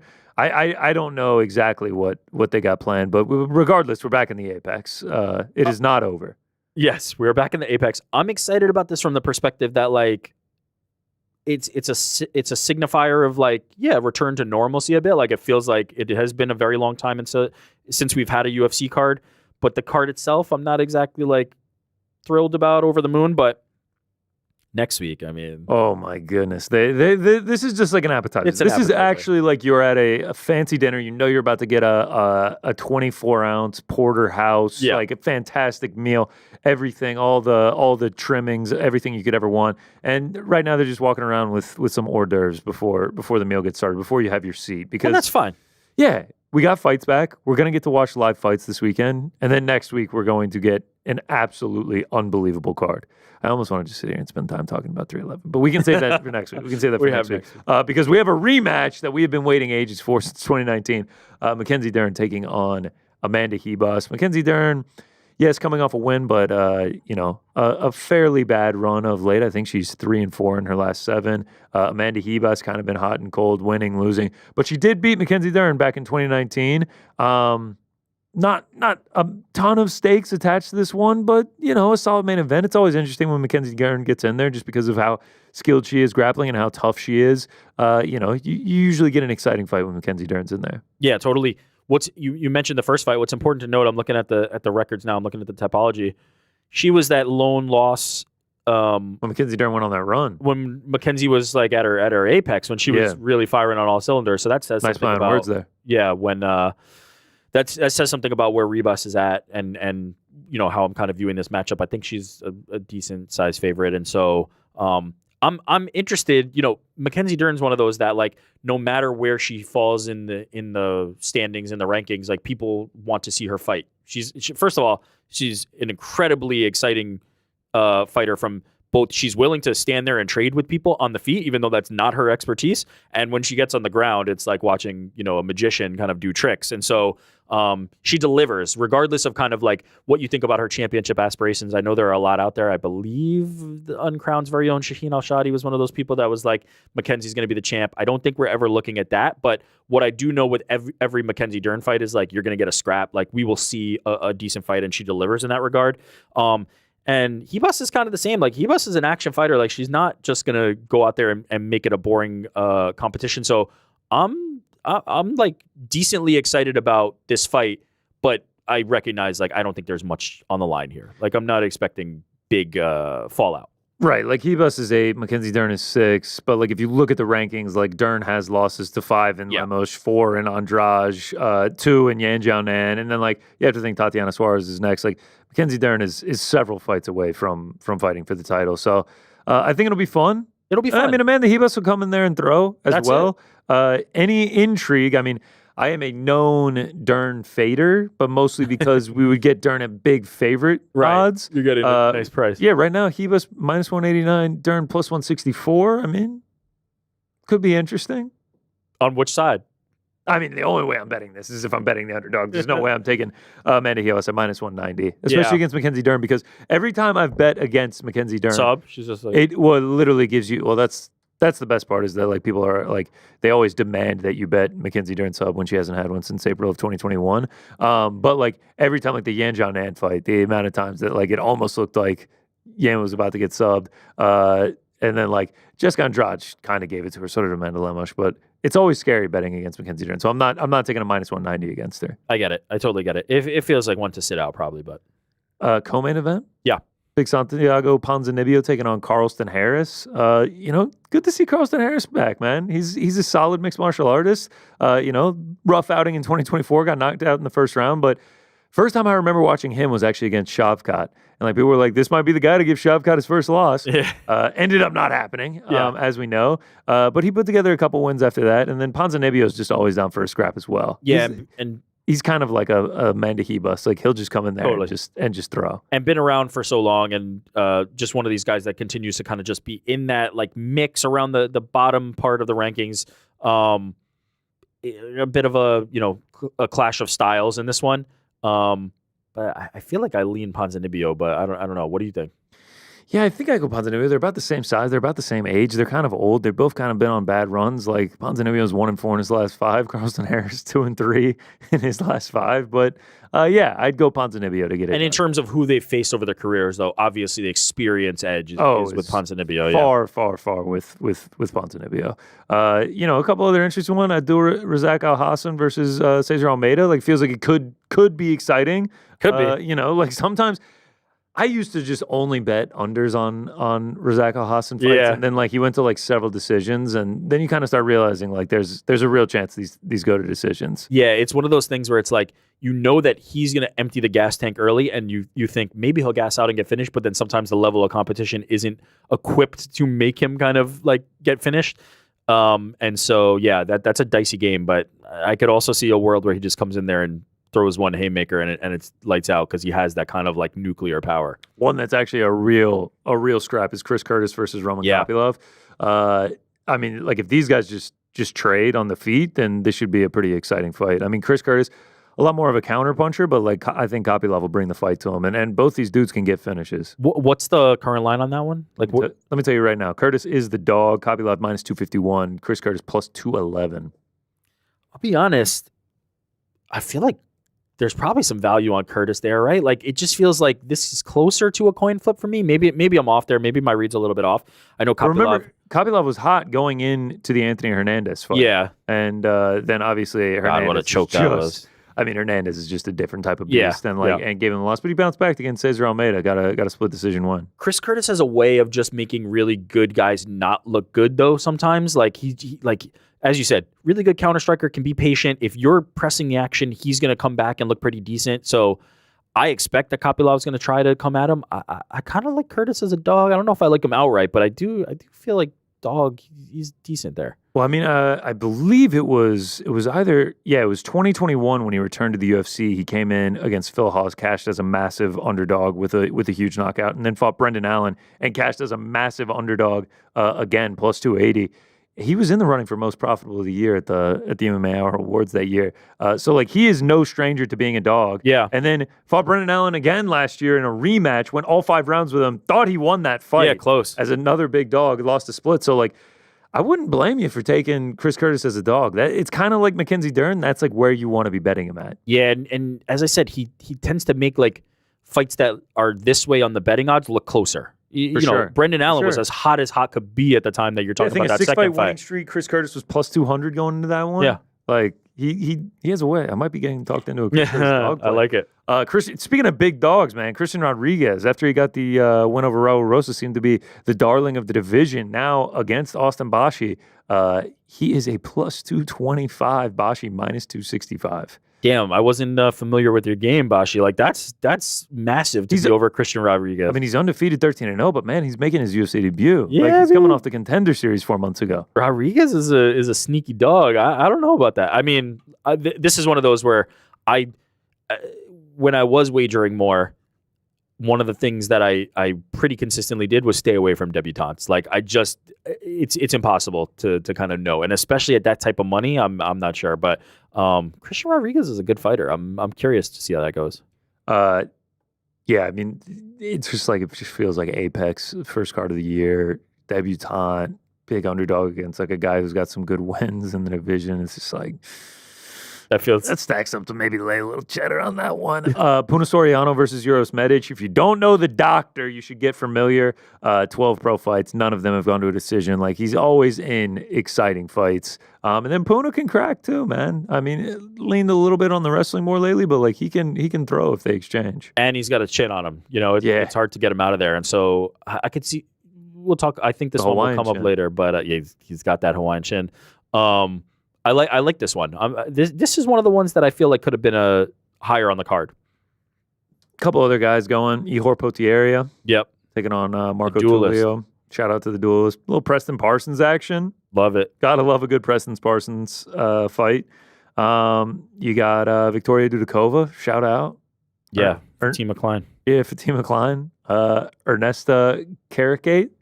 Shout out. Joe Selecki and the Curtain Jerker. I was just about to say that. Yeah, man. Curtain Jerker for Selecki? How the mighty have fallen, bro.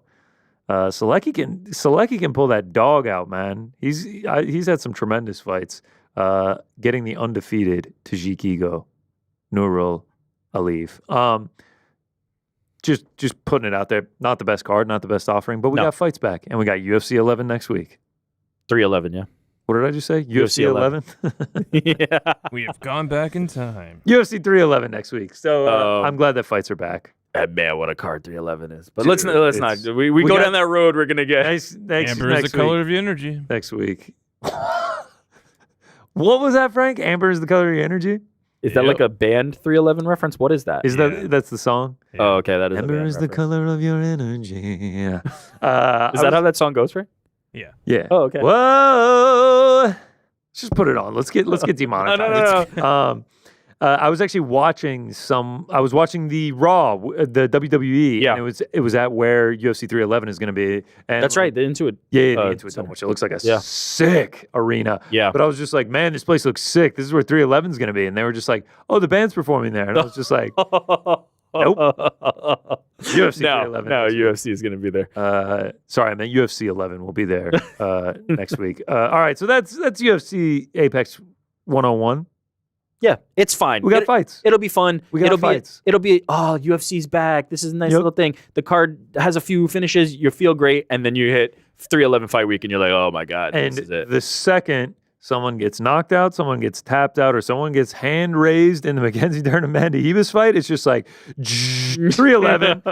My sights will be turned to Arman Sarukian. I don't want to be like morbid or inconsiderate. I actually think maybe I'm being considerate. I do have to wonder how the wildfires out in California are going to impact that. Yeah. That's not being morbid. That's forward thinking. But there are some real things being like delayed, canceled. They're just like, people who live in California.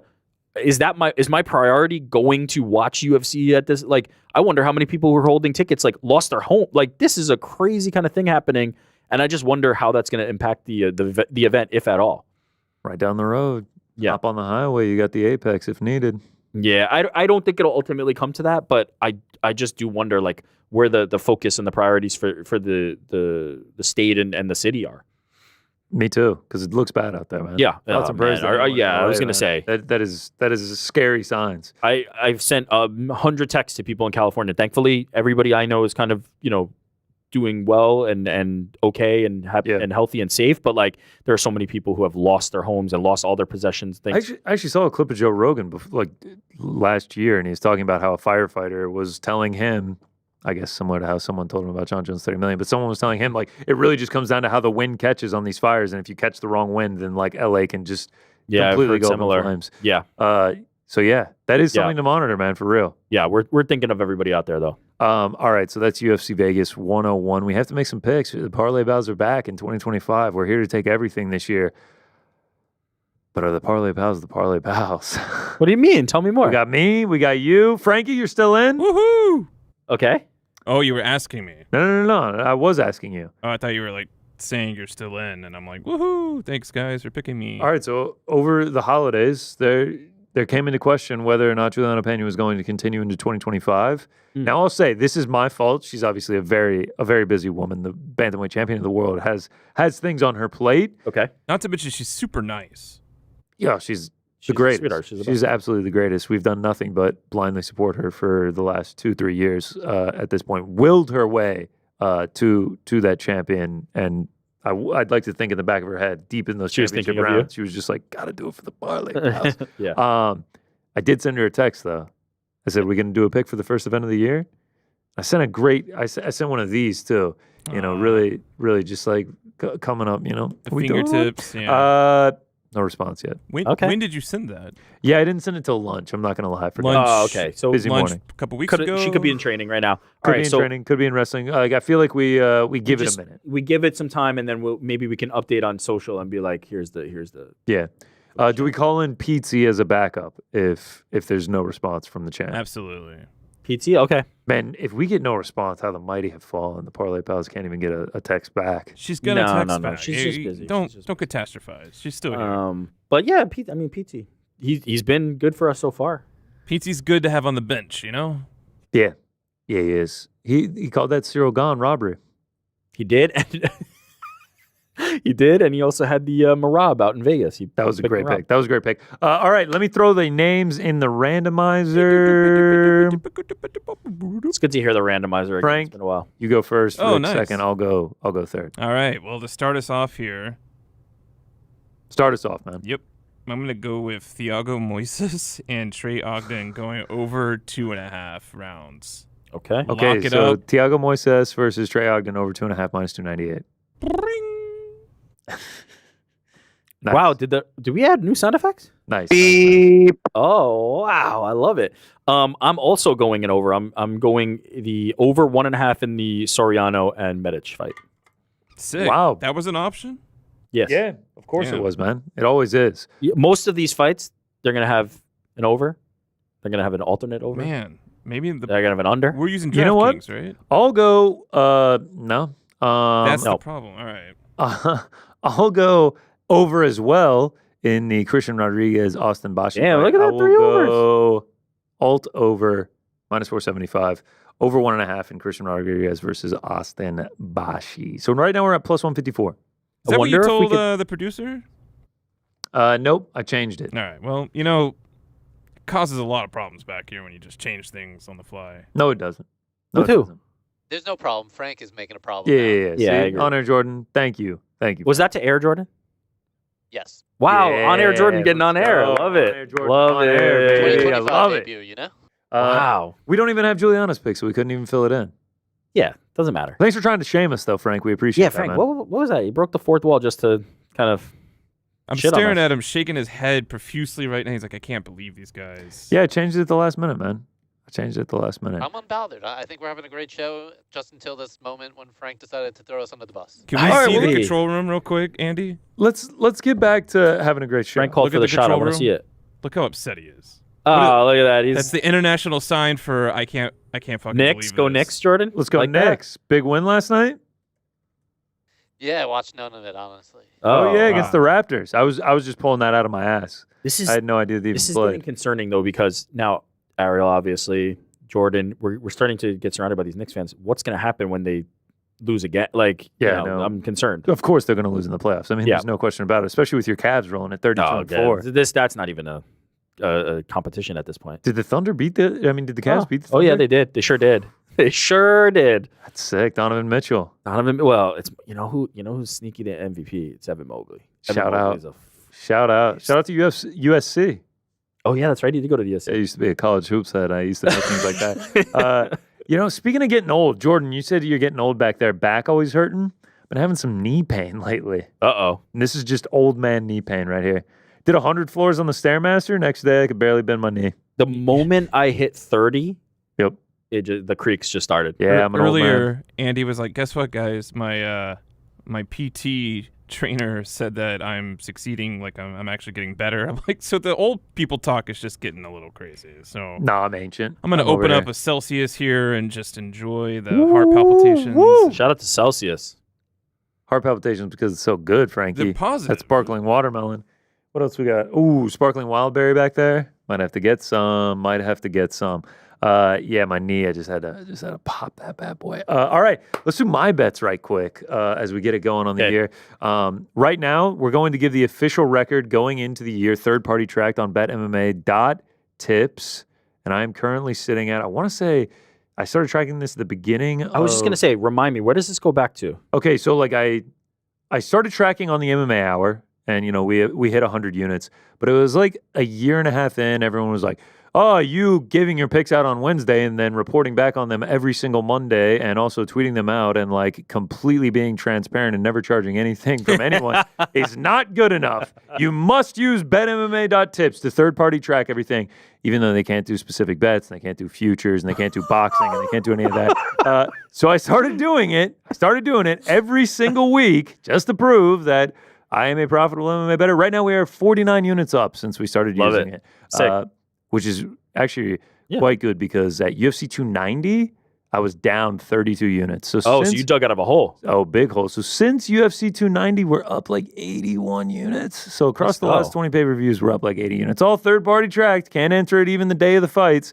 Anything like that. Can't do boxing. Can't do Wait, so you couldn't even do a live bet? What? No, you can't track live bets. Yeah, I live hedged on Alexa Grasso. I had Valentina Shevchenko finishing a bunch of parlays on the first one, and I hedged like 2 units on Alexa Grasso, like plus 600. Wasn't able to track that. We're not going to get into it, though. We're still at 49 units. You know, whatever makes the people happy. No excuses. You're killing it. It's transparency around these parts, folks. It's transparency. I just want to do what makes the people happy. So let's dive into it. I had mentioned it when we were doing the breakdown, but the first one I'm going to take is Mr. Christian Rodriguez. Just him at these dog odds. He is an accomplished UFC fighter. He's going against the guy coming off the Contender Series. We're fighting in the Apex. It's going to be a close fight. Christian Rodriguez at plus 230. That's good enough for me to bet on it. Next one. Kind of similar in the fact that, like, Cesar Almeida, I'm not sure if I really trust him. Abdulrazak Al-Hassan. Yeah, he's not on a great run right now, but, like, he's been in there with some good guys. I think he's shown now that, like, he can go the 3 rounds. Like, he's not just, like, knockout or bust. Again, at these big dog odds, first one of the year, I like Abdulrazak Al-Hassan. Keep it close. Maybe score a knockout, something like that. Next up, Santiago Ponzinibbio. We kind of hinted at, like, would you take him? I'm going to take him. Carlston Harris.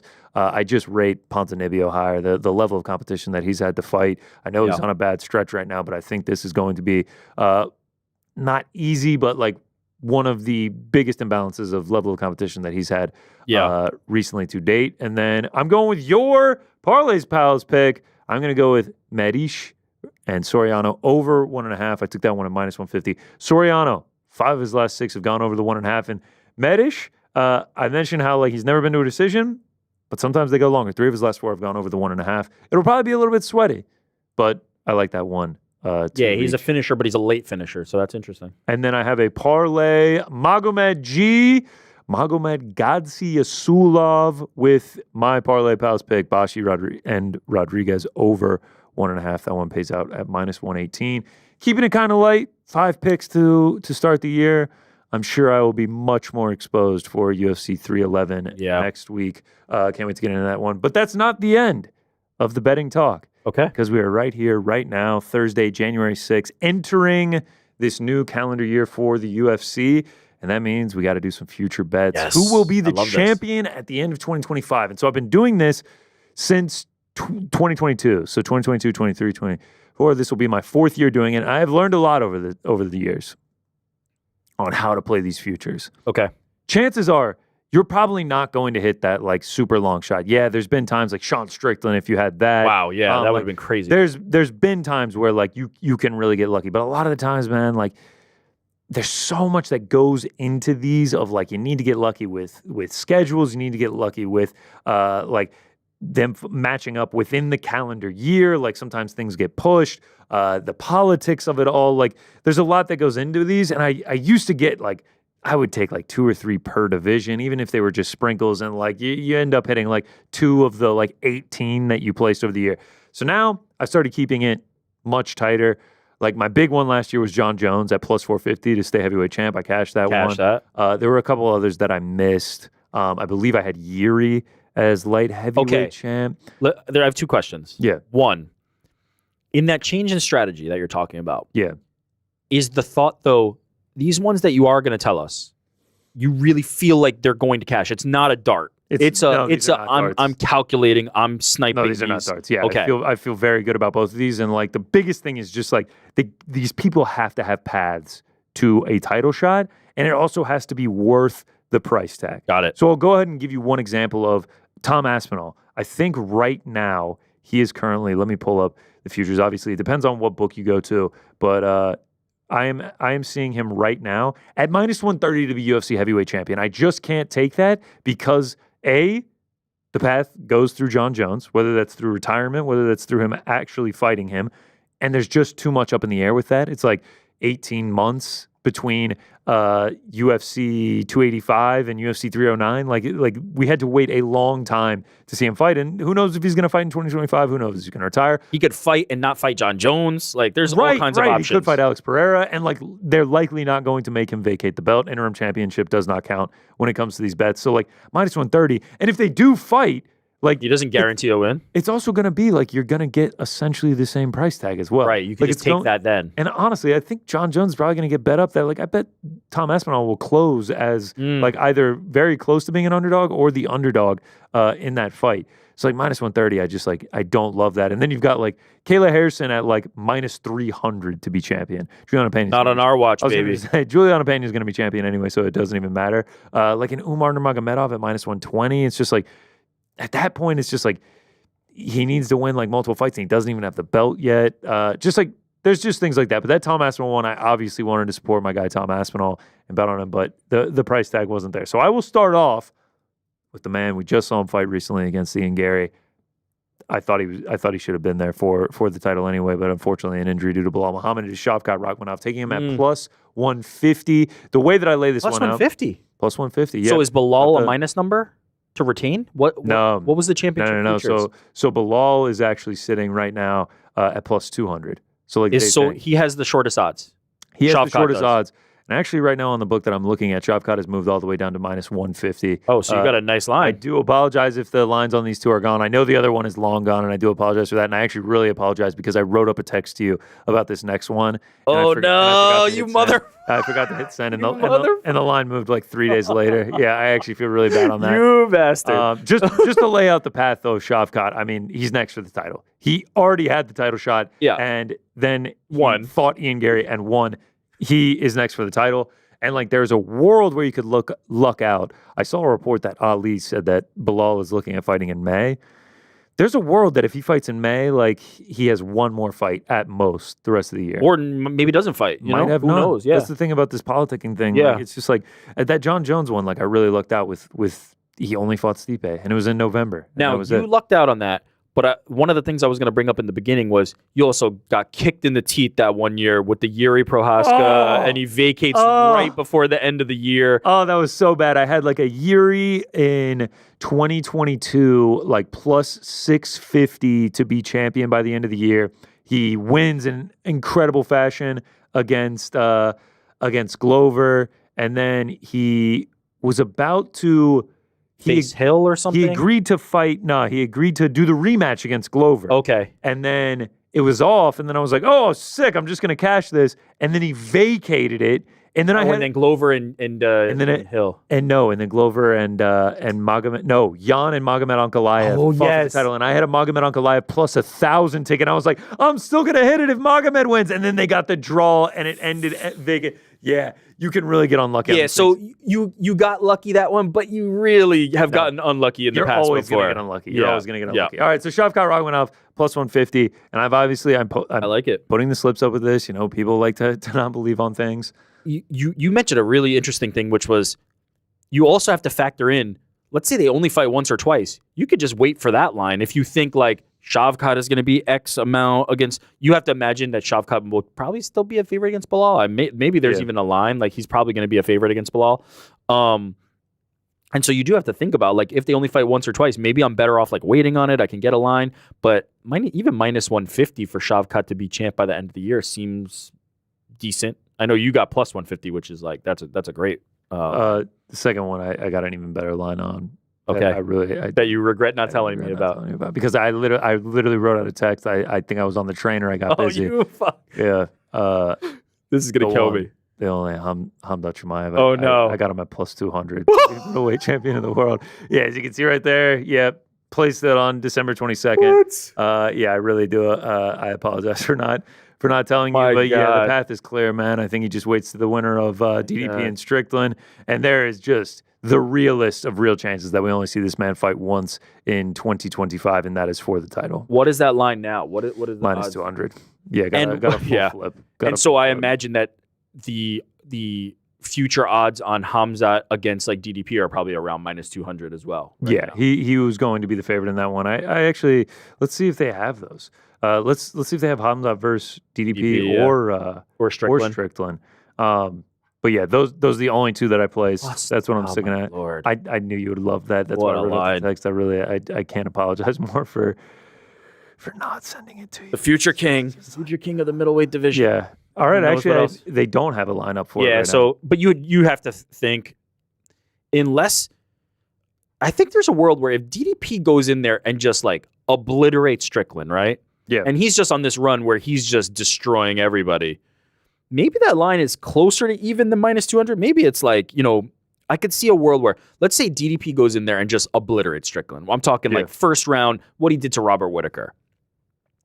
I could see a world where that line ends up like maybe Hamza minus 160, 170, and DDP like coming in at, plus 140, somewhere in that range. I could see that line if he comes in and has that type of performance.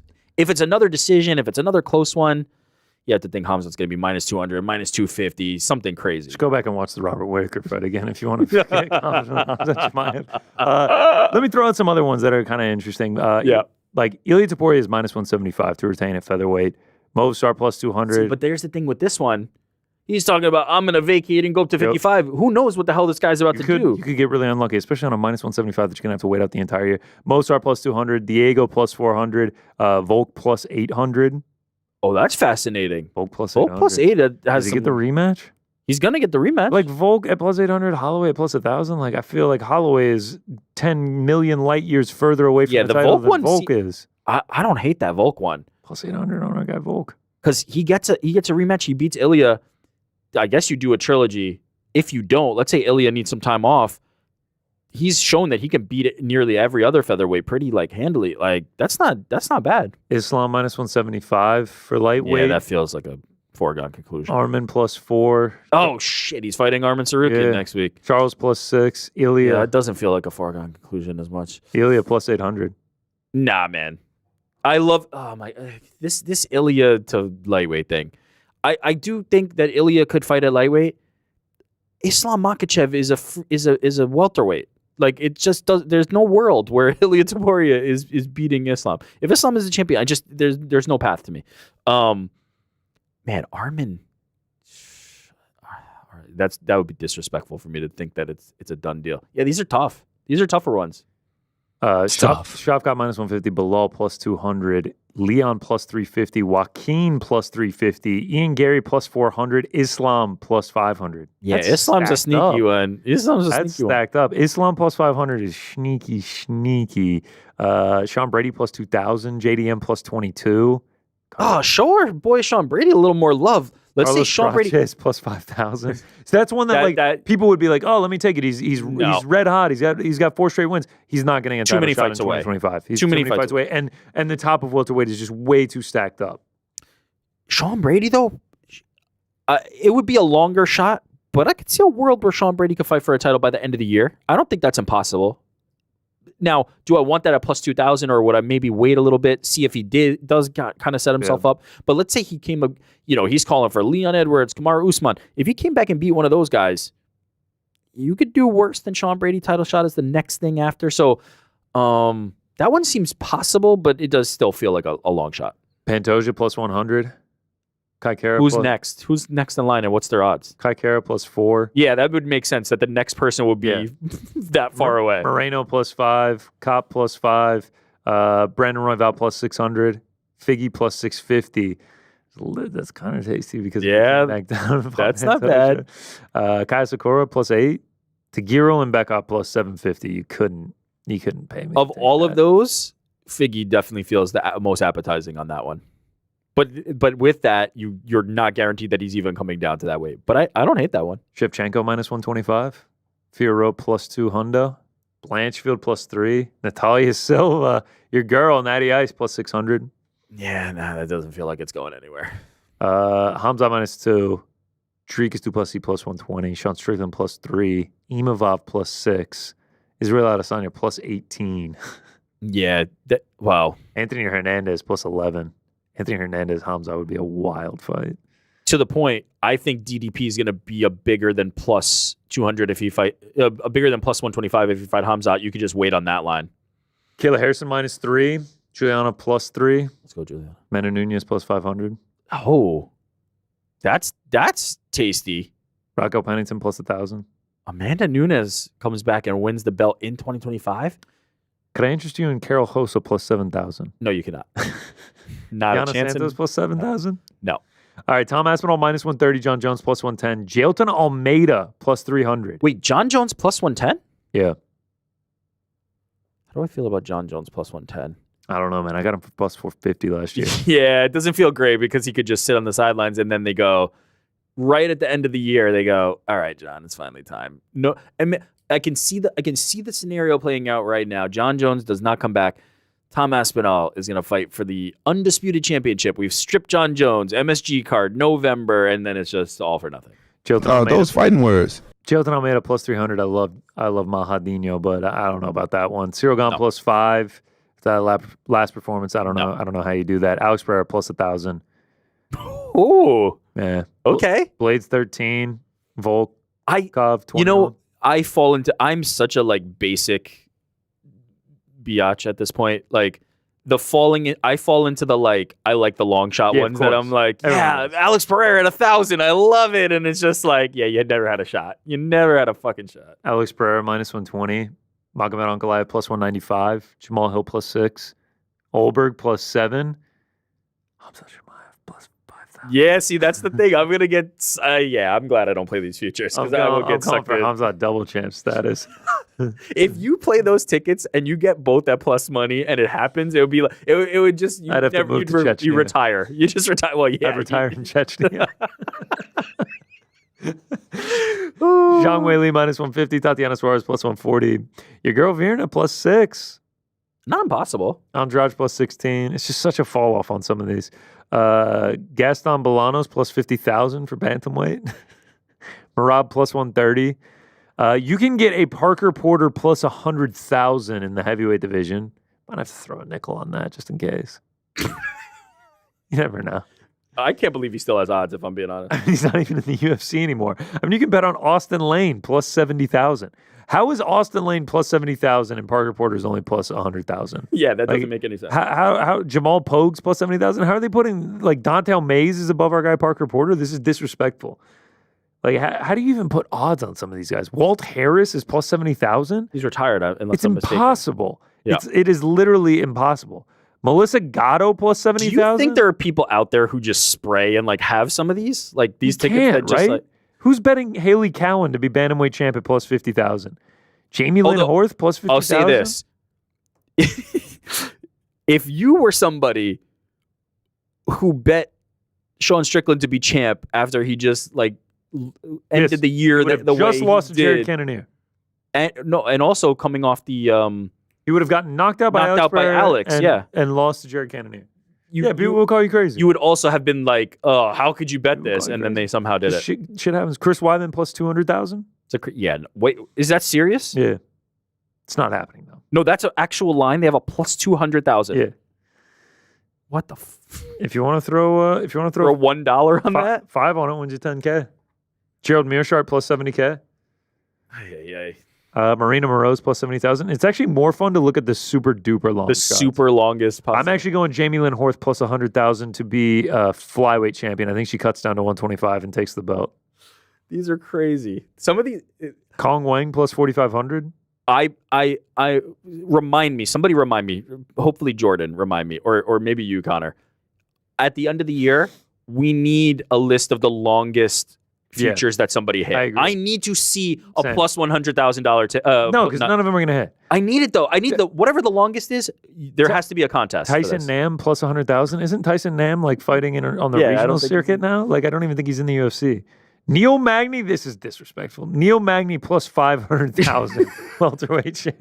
How are some of these numbers generated? Disrespectful. But somebody has to have a ticket that's like 6 digits. If you have a plus 6-digit ticket, please, like I need to see it. What are Bo Nichols' odds to win middleweight plus 2,000? Makes sense. Like he's probably not going to get to. He's not going to get it this year. All right, that is that. Those are my futures. Nuts. Just the two.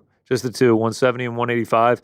We'll see if those happen. Hopefully they do. Knock on wood. Those are also my bets for UFC Vegas 101, Parlay Pals, all the recaps. But because we were looking at the futures, because we were looking ahead to the calendar year of 2025, our pound for pound rankings for this very first episode of 2025 of Boys in the Back, we're going to pound for pound rank the months of the year. I think this one's going to get contentious. I think this one's going to get hot. I think Frank's going to have some takes. What? I think you're going to have some takes here, Frank, that I don't necessarily What is the pound for pound? with. What are we ranking? The months of the year. Okay, well, I have Mackenzie Dern as number 5. That's not a month of the year. Can you guys just give me a heads up? We're still continuing with this bit, eh? Like, I just give me a minute. I thought we left that in 2024. I you thought our need New to Year's go first. resolution. I need to rewrite the months of the year. I thought the New Year's resolution for 2025 is you wasn't going to act like we were confused. Just want to make sure I have this right. Like the 12 months of the year, we're going to pick 5 of them. Correct. In order because of there's a pound hierarchy. for pound. There's a clear hierarchy. Oh, so you feel like your list of 5 is like the obvious top 5, or something close to it. Okay. And in that order, or are you kind of like if you have these 5, you're good? There's a few that if they make your list, I'm going to be appalled. Okay. I'm going to be enticed. Okay, let me ask you this before we start. Do you feel stronger about these are the top 5 or these are the bottom 5? Which are you more certain of? I feel like there's a bottom 1 that's inarguable, and if any of you guys have it on your list, bottom 1, there's going to be problems. Frank, are you kicking us off? Tell me how we're going to do this. order. Jordan. You have to do that. I need a minute to actually. What are the month? January. Can Jordan? We're still up. We're still continuing. Come on, Ariel. So Andy picked out of a hat back here. It's going to go Connor, then Frank, and we're going to end with super executive producer Eric Jackman. Okay. Well, he's now super executive. Jordan, you just got a pay bump. They were like, Connor, do you want anything on the credits or anything? Any names? I was just like, nah, you guys just put whatever. Titles don't mean anything to me. It's all about the heart. I did not say that. I was like, I need to be second, and I need. Eric said, EXEC. All right, my number 5. I'm actually going first here. First time I'm going first. This is a new thing for 2025. Really? Yeah, I love it. I'm really feeling excited about this. Number 5 for me, shockingly, I'm going to go with a winter month. That is December. The reason for that being it's the holiday season. There's a bit of cheer in the air. There's lights everywhere, families gathering, parties, a lot of just joyous occasions. You're not working as hard. You're working less. It's kind of like, yeah, we'll get to that next year, all right? We'll circle back in the new year. Just a lot of joyous things to be happy about in 2020 in December, just because I feel like the holidays mask how gloomy December actually would be. You know, it's got the shortest day of the year. It's cold. It's dark. Because you got the holidays, because you got all these occasions to celebrate, New Year's, Christmas, Hanukkah, Kwanzaa, whatever you may celebrate, there's a reason to get together and enjoy yourself. December, number 5, gift giving, all that. Number 4, we go to the inverse, the summer months, June. Warm, longest day of the year. Ariel said that July feels like the Saturday of the year. June also feels like the Saturday. It's kind of slower days. You're taking things easy. Sports calendar is pretty good. You're getting the NBA finals, the NHL finals, or Stanley Cup finals, excuse me. It feels like life is just going slower. Plus the weather, even if I'm in Georgia, I love it. Like it's just I am adept with the heat. What are we talking number wise? Like June in Georgia, what temperature are we at? You're getting into the 90s at that point. Oh wow, okay. August is when you're touching triple digits. Okay, Yeah, so August June in Georgia is still a like- scorcher. August is just like we might as well not go outside. Got Yeah, it. June is still very warm. You're chilling in the high 80s, low 90s. Oh Pretty much wow, the entire okay, month. okay. Yeah. There's rarely a 70 degrees. Plus, days are long, man. You get that longest day of the year for the summer solstice. I love sunlight. The longer the day can go, the better. June, number 4. Now we get to number 3. April.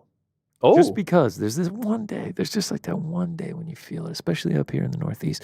I'm not saying it's a Monday. I'm not saying it's a Tuesday, Wednesday, Thursday. Talking about 420. I'm not saying that's one reason. I'm not saying it's April 6th or 10th. There's no specific, but there's that one day. You leaving work, you're going on a walk, and you walk outside and you're just like, wait. It feels pretty good out here. And the sun's hitting you and you just, it smells like spring out here. And you kind of remember why you choose to continue to live. You're like, we're here. Whoa, bro. Spring is alive and in the air. The flowers are blooming. It's just like you're just refreshed and rejuvenated. You've made it through the winter. Daylight saving time has already hit. The days are starting to get longer. The sports calendar, you got the Masters. You got the Final Four. You're going to get a nice UFC pay-per-view. You're going to get the NBA and NHL playoffs starting. Baseball is just starting.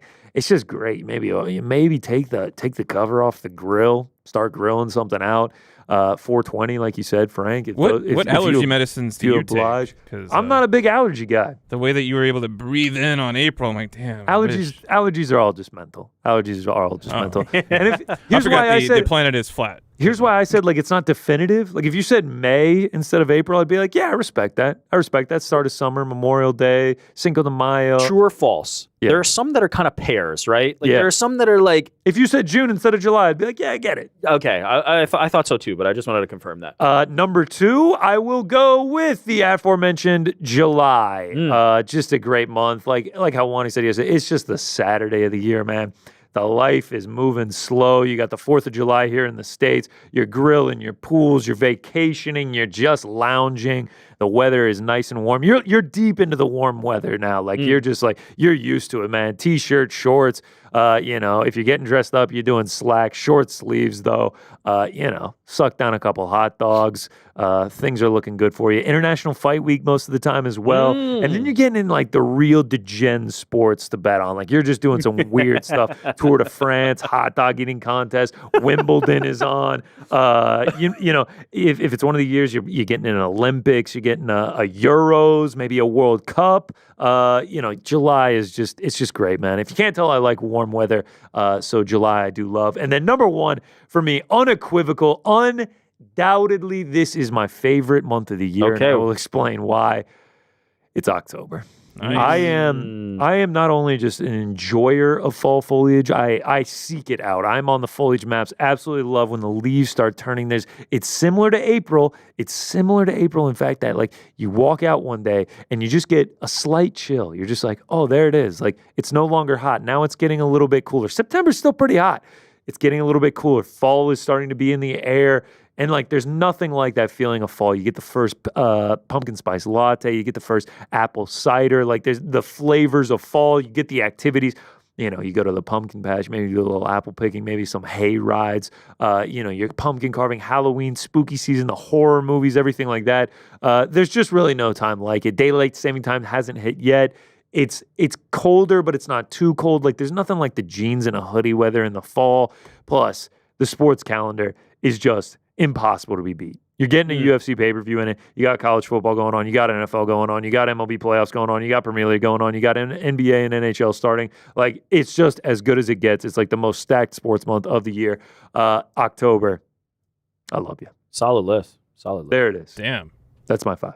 If I had known there was this much passion, I would have made a better list. Oh, we're in the thick of it right now. I see that. We're in the thick of it right now. I can feel Conor judging you already. I We're in made a the thick of list already. It took me a few tries here because I couldn't remember all the months, but I think I got them down now. Let's see. It is kind of interesting that you chose to do this as the pound for pound this week because I've been wanting to tell you guys this little factoid that I thought was always interesting. Like, do you know, we're going to start small here, like what the Daves of the week are named after? I did not know. You don't know, right? No. So they're named after the planets, right? So like, or just celestial bodies in general. So like you have Monday is Moon Day, Saturday is Saturn Day, Sunday is the day of the sun. Okay. You know, Merculus, that's Mercury, also known as Wednesday. So I always thought that was pretty cool. So when you think about a month is actually a month, like it's the cycle of the month or of the moon. I thought that was cool. Okay. I see that you guys are also extremely into this. No, this is cool, We're man. thrilled. This is Making cool. my list This is- here. No, for sure. No doubt. The other part of this that we need to know is that I rank them based on my favorite. I mean, from my least Correct. favorite to my favorite, Yeah. Right. using the 12 months of the year as my data set. So at number 5, What are you talking about? Right now. What the fuck is going on? for number 5, we've got April. Okay. April's a good month. Do you understand what any of that buildup was for? No. I have no idea. All right. He was just explaining what we're doing in more technical terms. I ranked the 12 months of the calendar year Hey, from my it's least my favorite turn. to favorite. Okay, my Okay, turn. sorry. Using Frank, the I months just of had the to year say I didn't understand what any of the as buildup was my for, but data I'm set. going to let you go now. I'm not surprised. Coming in at number 4, we have August. It's a good month.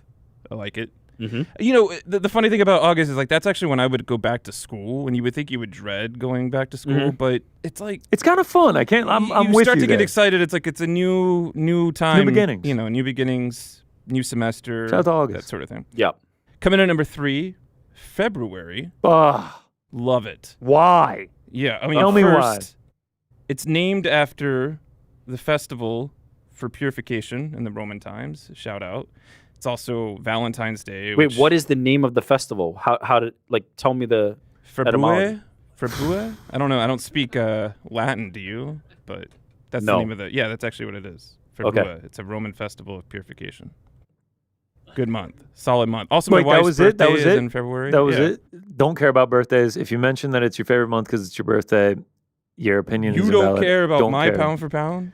I care about your pound for pound. Don't care about anyone's birthday being in that month. Oh, okay. I also like February because it seems to really upset you for some I hate reason. it. I don't know. I have a this, rivalry like, with the month of February. visceral reaction to what is your problem? February, with I'm at war with I feel myself like the entire month. you wanted to rank the months just so you could explain why Shit you on hate February. one month. I hate it. So here's your chance. Shortest month of the year. Why do we need it?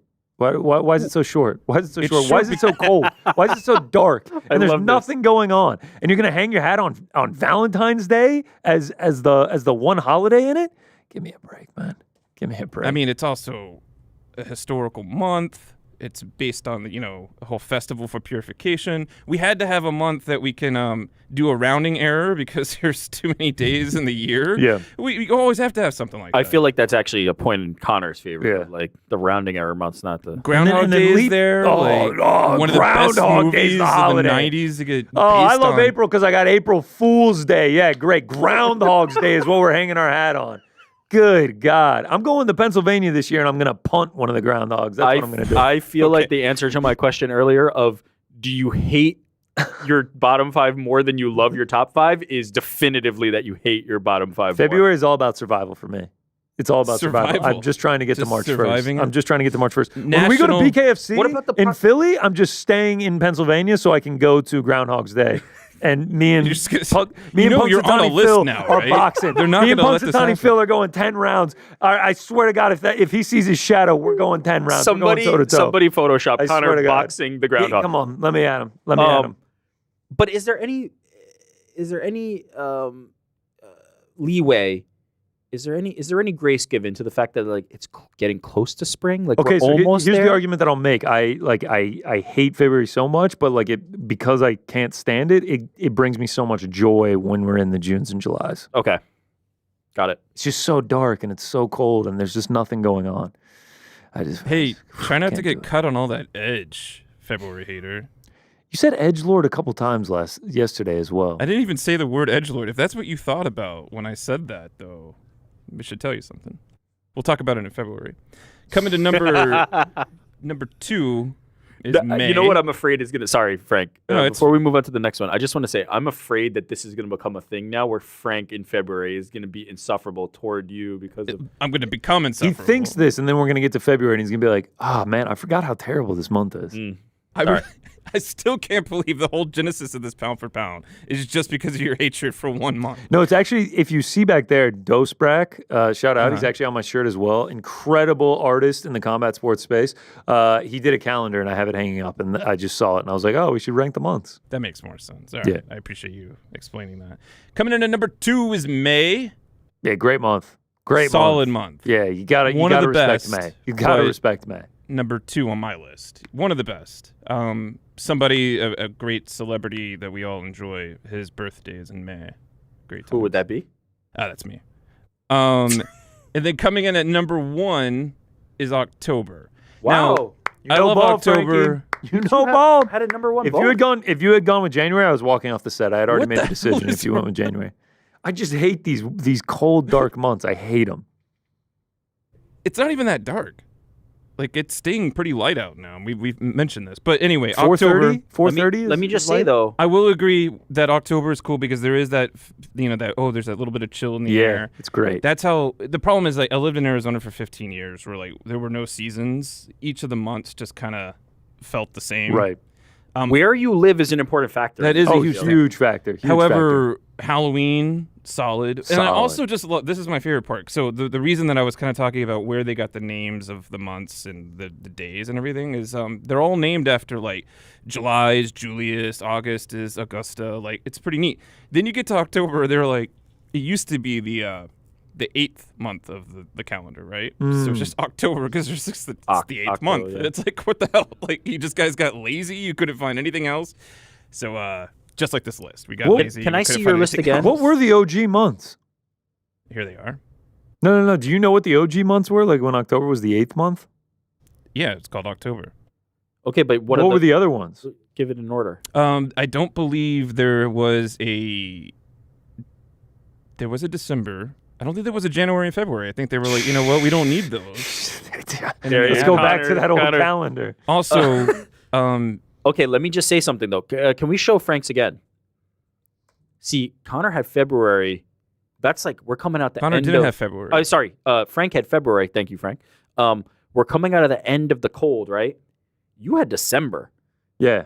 That's a cold. That's a right. December was 5 solely for the celebrations, the holidays, the parties. Such an offset. It just offsets it. Okay. Yeah. It's like January. It's like, oh yeah, New Year, and then like, but then you're right. You had back the to most wintry month so far. I will say that. Okay, but people think that, but people sleep. January and February, much worse weather-wise than December and November. All right, maybe. I mean, go outside right now. Last night when I was walking home, I was like leaning into the wind. No, January's a son of a bitch. But it is a son of a bitch. February, I feel like we start to creep toward like warmer. I don't know. I also fear the coming of the December cold more than I fear the. I'm already in the February, and so then we can push toward it. Don't get me wrong. February is colder than December, like, or I feel the opposite. So that's what it. But like, really, it is colder. Cold. February is the colder one, but in our minds, because I think it's that initial chill, like when the cold fronts start coming through, like we associate it as colder. Yeah. 2 coldest months, January and February. Also, I did just get confirmation. Time to go back to the early Roman calendar. It did not have January and February in it. There you go. Connor's a Roman at this point. Yep. Because they were like, you know what the calendar needs? 2 banging calendar or 2 banging months. We're just gonna add them here. I like your list too. I feel like you did good, especially to do it in like 3 minutes on the fly. Yeah. Pretty solid. What did you think we were talking about when Mackenzie I don't even want to talk about it. I had to erase a couple of names. Mackenzie Dern 5. I mean, who was number 4? Jessica Rose Clark. I don't know. What were we ranking here, Frankie? I thought we had talked about something else. I wrote down names. I don't know. What were we ranking, man? Just like pictures that are in the studio. I don't remember. Like, it's just on my notepad here. Now all right, Rick. What is your ranking? Let's go to let's get this back on track. Let's go to my months.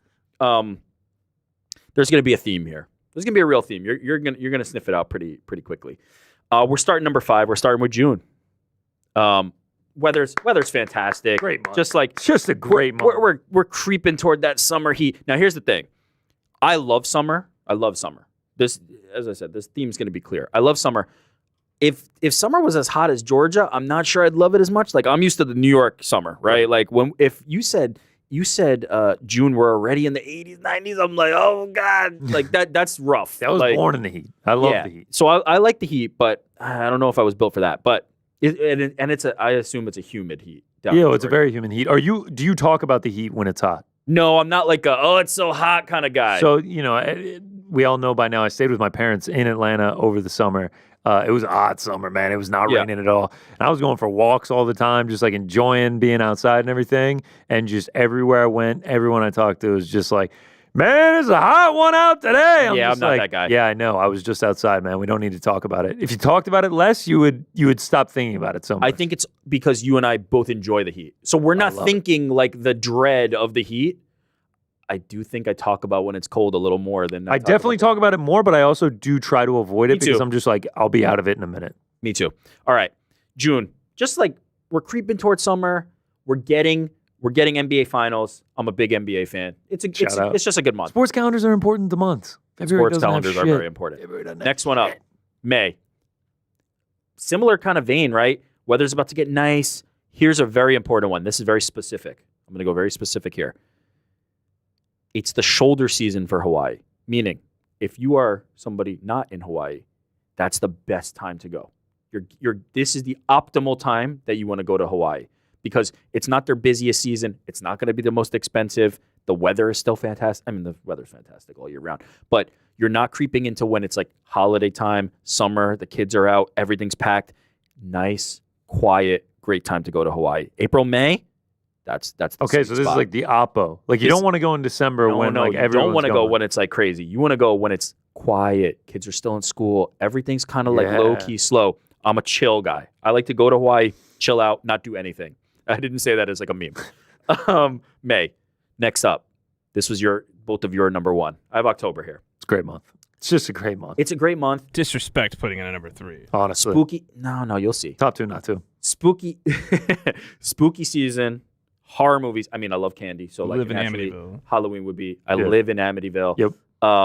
NBA season starts back up. The weather's cool, but not freezing cold. It's a real nice one. I will say, I'm not a big like foliage, pumpkin spice. God, how That's can not you in my not wheelhouse. be? I'm How not. can you I'm not It's, be? it's not part of my. Oh, give me out the foliage maps. Let's go on a nice long drive, grab some PSLs on the way, and just be like, look at those fucking leaves. You're alone there, but I'll join you with the spooky season and the candy. Okay. Yeah, Uggs are great. Uggs are comfy, man. They've been up in their game lately. This one was on your list, July. Oh, it's great. July's on there. Great Summer. This is like, we're getting into the real pit, the depths of summer. Summer blockbuster movies. Oh, nailed it. Summer Deadpool blockbuster this year. movies. This is when they come out. There's a problem though, and it will be clear when you see my number one. And my number one is August. Stay on the mic. Because it's your birthday? No, not because I was gonna say you are like the antithesis of being like, it's my favorite month. Don't care. No, don't care about the birthday. Here's why. Number one, I know people like July more. Ariel Helwani said July number 1. How could we even have a conversation? To me, superior month. He's the it's my birthday month. Yeah, it is his birthday. Respect for Julius Caesar, clearly. I feel this is the apex of the summer. This is the pinnacle of the summer. Okay. What happens in July is people go, it's summer. And what you do is you front load your summer with all this bullshit that you didn't get to do because it's summer. Now it's finally summer. I didn't get to do this. I didn't get to do this. You're spending all this time, all this energy. There's no chill. There's no chill in July because now you front loaded everything. We're going to the beach 15 times. By the time the end of July comes, you're fucking beat. You did July 4th. You had all these people come over. You barbecued. You're spending all this energy. I like to chill. I just want to chill. Okay. I want to sit on my pool, backyard, August, nobody bothering me. All that other bullshit that you just rushed to do because it was finally hot again, out of the way. August is the chill. And like you guys, you mentioned this, I'm not worried about the return of school. Most of the schools around here. Weren't you homeschooled? I was homeschooled. Most of the schools around here return September. But even if it is late August, I wasn't fearful of that. I was like, okay, we're back to school. I kind of enjoy that. August is the calmest. And here's the biggest one, most important. No holidays. Okay. Nobody bothering you. Yeah, nobody occupying your time. It's a great point. Oh, I have to have family over. I have to do this. I have to do that. Nah. I can't think of a single holiday that takes place. There's no holidays. No federal holidays. No other holidays. Strategic. No bullshit. I like this. August, I am in that pool in my backyard every single day, and nobody's bothering me. I don't have to worry about the fireworks. I don't have to worry about the bullshit of July. You're Jehovah's Witness, right? I'm a Jehovah's Witness as well. Jehovah's Frank Witness and homeschooled. Frank has just added like 6 different layers of untrue facts to my Well, I thought that's why you were like, no holidays. I actually have to say this is actually a great take. You look up August holidays and the number one is National Watermelon Day. And there's nothing I want to do more than nothing. There is nothing I want to do more than nothing. I do love doing I'm nothing. sitting in the pool doing nothing all month and chilling. July just has too much energy. It has too much of the stuff that you were like, I can't wait for the shackles to be off. It's finally summer. Oh my God, I'm going to do it July 4th. Blah, blah, blah. And it's just, I need the relaxation. I need the calm. All right, I'm August with you. brings. This is a great take. This is a great take by you. By the way, I was comparing our lists as you were doing it. Ours are very similar in terms of that. The only difference was I had a May, you had an April. Those are kind of like, I felt like those are pairs. I felt like those are the same. Here's the big distinction. Very respectable. I mean, you took all the summer months and threw in October. I respect it. That was it. I respect it. I love October, but here's our big key. December trading for August. You had no August. I feel strongly. Can I be honest with you? I was flip-flopping August and December. But then I said I'll show a touch of love to the winter and the holidays. We would have had the same list practically. Yeah. Yeah, it's these are good lists. August man. is a slept on because people think of July. That explanation, that breakdown was great. You had me wishing I had put August at 5. It's a great month. It's a great month that people don't respect enough. It's tremendous. This is gonna be like real deep. I know we both had it like growing up in school, like the calendar, like the kids' calendars in the elementary schools and everything. So because of that, I always associate all of the months with colors in my head. Wow. Like February is pink. March is green. July is like blue. June is like holiday related. Yeah, June is like a teal color in my head. I see colors when I hear months. It's very Rain Man of me. Synesthesia? I don't know. Yeah, I don't know what it is. But yeah, there it is. Pound for pound rankings. These are the months. I'd love for people to weigh in. I wonder what the chat's saying right now. I can't wait. We only had 12 options. I cannot wait for we're going to post the graphic of all three of us, and people are going to be like, well, for starters, all three lists are just dog shit. So we'll just get that out of the way now, and then they won't give us their list. I wonder if Frank finishes his other list. I would like to see that. Number one, Mark Goddard. Mark Goddard at 1. Oberg at 3. Now I lost. Now I don't even know what this list is. Who's 2? No, we got a couple of super chats we got to get to. Oh yes, let's nail the super chats and let's get out of here, huh? Yeah. So 24-inch Dubs writes in. Legend. May is the winner in the end. July is too hot. I respect it. I understand it. Shout out 24-inch Dubs. Go Celtics. No go Celtics. Fuck that. Yeah, go Celtics. Is that it? Oh, Benjamin Turk writes, hey, love the BT. list, but when are we going to get a boys in the back boxing reflex ball competition? Do you know I need to buy one of those off of Amazon. Helwani. Yes, I almost bought one. Yeah, I'm going to buy one. Helwani boxing. Yeah. Back. All right, I'll actually order one right now. You know what? What was his name? I mean, we might have to go to that. With those $5, I'm ordering it right now. We honestly Benjamin might have to go with that because how bad you're smoking me on the bike every time. We might have to change the competition. Yeah, here we go. What's the one that Tom Brady uses? I don't know, but Tom Brady. Helwani boxing, baby. Helwani boxing. When is the barbecue at the Jack Mansion, Rick? It's going to be in July because it ain't in August. I'll tell you We're really going to do that this year, huh? Yeah. He has invited us every summer. Okay, but to here's come the out. thing, and I proposed this. Jordan has to cook. If it's up to me, I'm not doing it. He's already pulled a list together. What do you want? Frank wants a freaking lasagna. That's for his in May. birthday. What? So if you want burgers, I can make burgers. You're saying what do I want? Yeah, okay, he didn't want the lasagna he wanted that in May. No, he's already demanded that I make him lasagna for his birthday. So Respect. No, I don't want anything crazy. I know what you're just trying to come do over right and now. flip some burgers, grill some hot dogs. That's fine. Nothing crazy. By the way, Frank, I don't know if we had this discussion on this show, but you say barbecue, but it's really like a grill. I don't want to confuse anybody. We're not coming over and I'm not asking Jordan to make me some ribs. I'm asking him to throw a few hot dogs and some hamburgers on the grill. I'm more thinking of hanging out in the backyard. You got the bouncy house still? Bouncy house is still there. Man, I can see it now. Hanging out in the backyard. Frank has one hand in his pocket, beer in the other, just nice place you got here, Rick. I can see it now. I would love to invite you all over. Ariel Helwani will be invited and not show. 1,000%. But everybody's welcome. Let's do it in July, though, because August, I don't want to see any of your faces. I'm just going to be chilling in my backyard. That is cool with me. All right, I just ordered this, and it will be at my apartment on January 13th. I guess I have to order as well. Shout out. Yeah. Great. Box great Ballin' day. is the brand that I... JR writes, pay the GOAT, Johnny Bones. Yeah. Jones. I'm with you, JR. Listen, it's not my money to spend. I'm not the one writing the checks, but give us the fights we want. Give us the fights we need. Pay the GOAT, man. And to the point we've been trying to make, it's at a discount. Anything else, Frankie? Yep. All We right. got Snaj 101. What up, lads? Do you think UFC would pay an extra premium for Ditcheva because it has that extra added bonus of dealing a blow to the PFL? So you're saying, like, would Dana White be petty? Also, by the way, thank you, Snaj 101. Would Dana White be petty just to get Dakota Ditcheva on the roster? No, I don't think so. I don't think I'll be honest. I think he legit does not give a shit about PFL. When Dana White says, like, I'm not thinking about them, I fully believe them. Fully believe him. I don't think he's thinking about the competition because the competition is very far in their rearview mirror. I think the PFL needs to hold on to Dakota with both fists and not let her go. 1,000%.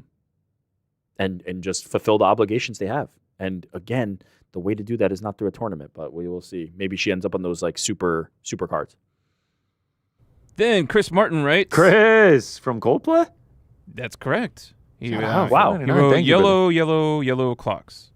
All right. The biggest robbery in 2024 MMA was Alexandra Topuria not being coach of the year. The game plans to beat the greatest featherweight of all timer is amazing. It's not a bad shout, if we're being honest. Like, to hold the 2 wins that he has, you do have to have the right strategy. I will say, I feel like that's an inflation of the coaching and maybe a deflation of like the skills required, the performances themselves by Ilya. Also, was Alexandre the head coach? That's obviously his brother who's about to join the UFC as well. Like, was he the head coach? Like, I'm looking at a picture now and like, it looks like he has a whole squad around him, obviously, as all fighters do.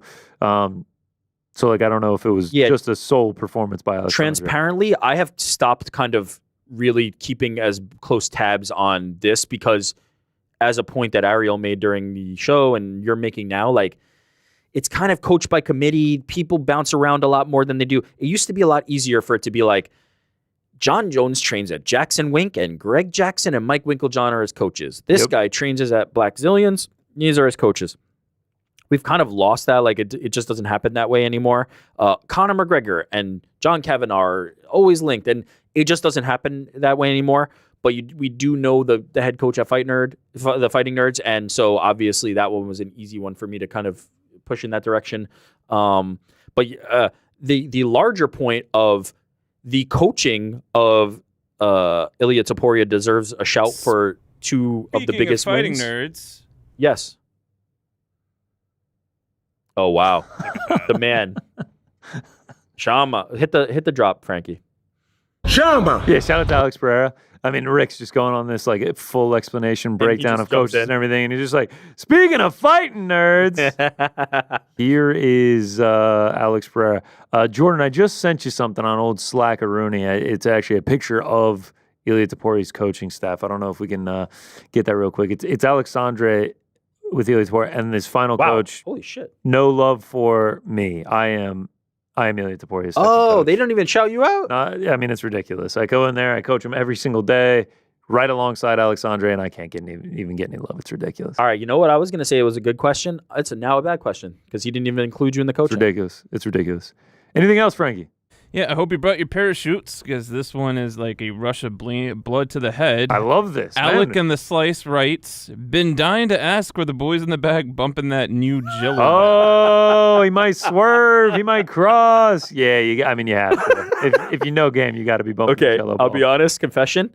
I've not heard the song all the way through. I've seen all the clips of people listening to it for 5 seconds and then making fun of it, or like the Cavs were bumping it in the locker room. I've not listened to the song all the way through. Yeah, Tweaker, man, it goes hard. Grammys are up next. I actually saw a hilarious meme that I pulled up. It's the guy in the corner one, and it says they have no idea I might swerve, and then the other people, and it's LiAngelo Ball. And then the other one says, he looks like he might bend that corner. And then someone says, he might woo-ah. Yeah. Frank, do you know who this is and what we're talking about right now? I stopped paying attention. Okay. Yeah, I mean, the balls, they'll never go away. Like, shout out to Tweaker. Shout out to Generational content creation from might the swerve. Ball family. Yeah. He might swerve. I mean, it is going super duper mega viral. So shout out. He may have not found his career in hoops, but. Okay, here's a legitimate question for you. Yeah. I feel like you're more tuned into this. Is it a good song? It's just like... Is it a bop? Like, will you listen to it? It's catchy and viral. Will I be listening to it in 2 or 3 years now? Well, but right now, is it in rotation? Would you actually listen to it? Or is it only a meme? It's just if you bring it up, all it does is make you think of memes. Yeah, it's only me. And but people are bumping it, man. It's fun. I'm on a boat. It's fun. Yeah, I guess it's kind of like I'm on a boat, but more bumpable than that. Like, okay, you can that's what I'm trying to get a gauge of. If it's like, how much of a song is it actually, and how much of just a meme is it? Yeah, I mean, they're saying.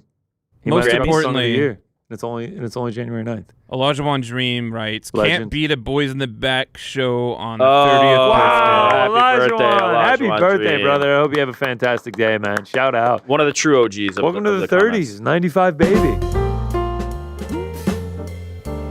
Nailed it, Frank. Happy birthday, dear Elijah. Happy birthday. Man, Elijah Dream. I thought maybe he would be older than 30. Yeah. He was born when Hakeem was hooping. Okay, here's the thing. We don't know if it's related to Hakeem Olajuwon, even though you would assume that because Olajuwon and his nickname was the Dream. I would hope that it is, but what's that? Yao Ming? Yao Ming. Yao Ming? Young men. Oh, young men. Young men. Do we see are there anything else, Frankie? That was it. That was a good run of super chats, man. That was pretty good. Yeah, shout out to you guys. A few housekeeping things. Though. I just want to let's keep the house. We talked about PFL and we talked about Dakota. Tomorrow on the Crack, PT's going to be talking more about PFL, the thing that we just talked about in terms of the 500K, but what this signals for the PFL and their future and things like that. So tune into the Crack tomorrow at 1 p.m. right here on this channel. And then I believe next week, you're going to get a members-only chat. So we were talking about the super chat. I think Helwani, after our show, after the Boys in the Back next week, is going to be doing a members-only chat. Shout out. That's big. That's big. That's going to be a lot of fun. I mean, when we did it, it was an incredible amount of fun. Yeah, we really enjoyed that. One other thing, 24-inch Dubs says Wallace and Grummet. I said I was going to do a breakdown. I did watch it this week. Wallace and Grummet, Vengeance Most Foul. They're back with another banger. It was fantastic. If you haven't watched it, watch it on Netflix. It is so good. The Gnomes, Norbot, and they got to go against Feathers, Mick, whatever. I gotta give you your flowers real quick. Yeah. I did watch Klaus over the holiday break. And I found it to be extremely entertaining. Watch it again. I didn't know Norm Macdonald was in it. I was floored. Watch it again. It's I might have to rewatch this because I really liked it, but like every time somebody talks about it, they're like glowing. I need to rewatch. It's approaching one in my We list. like to celebrate holidays, Rick, so maybe you were like... Yeah, I'm not. That's it. You know what it is? I'm a bit of a Grinch. It's the lack of holiday thing with me that probably dropped it down really to not the epic level. Tech gave us another super chat for $4.99 quid, I think. He said, "Happy the boys are back. Great show." Shout out to Tech. Thank you, Tech. You're the man. Thanks for watching, brother. We love all you guys. Thank you so much. Anyone in here like Mr. Bean? I like Mr. Bean. Not as much as I like Wallace and Grummet. Dude, I love Mr. Bean. Rowan Atkinson is a genius. And when I was a kid, my dad put me onto Mr. Bean. By the way, shout out to my dad, our number one fan. Dad, not my dad. Yes, shout out to Mr. Jackman. Our dad. You're right. Shout out to Mr. Jackman. Shout out to Dad, William Jackman, an absolute legend, our number one fan, watches every show, and I love you, Dad. How about that? I love you too, Pops. We love you too, Dad. Yeah, he is everybody's dad. Dad knows ball. Red Dwarf, big fans. Red Dwarf, the star. Yeah, that too. Yeah. Red Dwarf, the British show. No? Okay. No, I don't know it. I know Mr. Bean, though. Rowan Atkinson, legend. All right. Wait, I got one more thing. Yes, please. I want to give a shout out to a very special person. I want to give a shout out to Chris Earl Jones, who sent me 2 copies of this. Maisie's Marvelous Mistake. Maisie's Marvelous Mistake. It's a jiu-jitsu related holiday tale. I want to read this from him because I don't want to mess anything up here. So Chris Earl Jones is the author. It's illustrated by Carl Davies. It's available on Amazon, so you can get this book on Amazon. Maisie loves training Brazilian Jiu-Jitsu. It's her favorite thing. After making a mistake at her competition causing her to lose, she feels all is lost. With some wise words from her coach, coupled with her own determination, she discovers how each mistake teaches a valuable lesson. And there's an Instagram account as well, Maisie's _marvelous_mistake. So shout out to Chris, author of this book here that I plan to have my 7-year-old daughter Avery read to me. Shout out, man. That's a great one. She can read like that, huh? Oh, yeah. Love it. She's flying through it. A vociferous reader. Wow. Soon she'll be saying words like vociferous. Yes. Matthew join Holmes. the GC book club. Yeah. She's not far away, I'll be honest. Come on with it. I finished Dark Matter in a matter of days, got hooked. It was Did we great. get an early sneak preview? Is the speed of which you finish a book, like, is that indicative of anything? It's like, indicative Yeah, of how because good you don't put it down, right? Yeah. And you... I'm flying through Project Hail Mary right now. It's fantastic. Got The Hobbit, the OG. I'm going to go through Lord of the Rings after that. I mean, Hey, buckle up.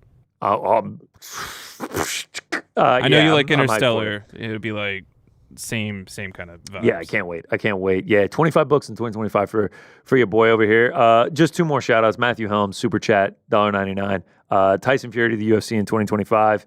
Love it. Fuck February. Love it even more. Whoa. Shout out Matthew Helms. Tyson Fury to the UFC. It's not gonna happen. It's not a no. You know why? Tyson, you want to fight in the UFC for $6 million? That's it. Just made $100 million losing to Alexander Usyk. John Jones is 30 million. Seems like, oh, is he gonna get it? Is he gonna get it? Tyson Fury is not rolling out of bed for less than that. So yeah, don't see it. Bean Jones says that groundhog gonna fuck Buddy up. Yeah, wait and see. Wait and see for GC. Somebody needs to do a really good GC versus PP is gonna change lives, man. PETA Millions is in the lives. chat right now. Very displeased. PETA from Hunger Games. Okay, here's an important thing that I need to say right now. Not AI. Yeah. I asked for somebody to do this. I want some old school Photoshop shit. I don't want to see Conor have 17 fingers on his hands. I want to see a true Photoshop. Conner Burks. What's his name? Puxatani Phil, the groundhog. Left hook from hell, Poetan S is gonna put Puxatani Phil's lights out right there. Just You're gonna get us canceled. Conor versus the groundhog. No, you're gonna get us canceled, Frank. Yeah, you're gonna get us canceled, Frank. And then lastly, shout out to friend of the program and fan of the show, Michael Chandler, using the Yes, Michael Chandler. Oh, I love that we have this. Michael Chandler in a tweet. Got it? You got it, Frankie? I do. Let me get to this first. Let me read Conor McGregor. We are bad motherfuckers in bare knuckle. Fuck is we? God damn it, Frank. I'm saying I want to read this until we get to it. You're just a little slow on the reading. Conor McGregor, we are bad motherfuckers in bare knuckle. End of. Watch the content below. See you soon, Philadelphia, home of Rocky Balboa. By the way, we're setting up plans to be there. We will be there. We're coming in with no gloves and closed fists and with the heavyweight world title on the line. Real madman shit made for Philly, course. And then there's a continuation. He must have seen Ariel interviewing Dave Feldman, president of and founder of BKFC. Michael Chandler quote tweets this and says, Who the fuck is we? Who the fuck is we? The line used by Dustin Poirier talking about Michael Chandler. You are a suit and the ones you wear keep getting cheaper and cheaper. You'll be flipping through the clearance rack in no time at Notorious MMA. Actually, not a bad clapback by Michael Chandler there. Not bad at all. Using the who the fuck is we is the funniest thing ever. The vitriol with Dustin, Dustin Poirier says that is so good. I like how Chandler also is I guess letting it roll off his back to the point that even though Dustin is rubbing his turning his nose up at Michael Chandler and saying we're not in league with each other, Chandler's like, all right, fine, that's funny, and then uses it himself. Shout out to Michael Chandler. All right, house has been kept. Done all that. Wow, we did a lot. We did a lot here today. Honestly, for UFC Vegas 101 fight week, and we went 2 hours and 12 minutes. Bravo to us. Whoa! This was the Frank. Did you just hit the hydraulics on this thing? No, you activated it when you started clapping. Yeah, you forced the mic off to end the show. It's clap activated. All right. Crack tomorrow. PT have a full breakdown of PFL, and we'll see you next week. UFC 311 fight week, baby. Thanks for watching. See you then.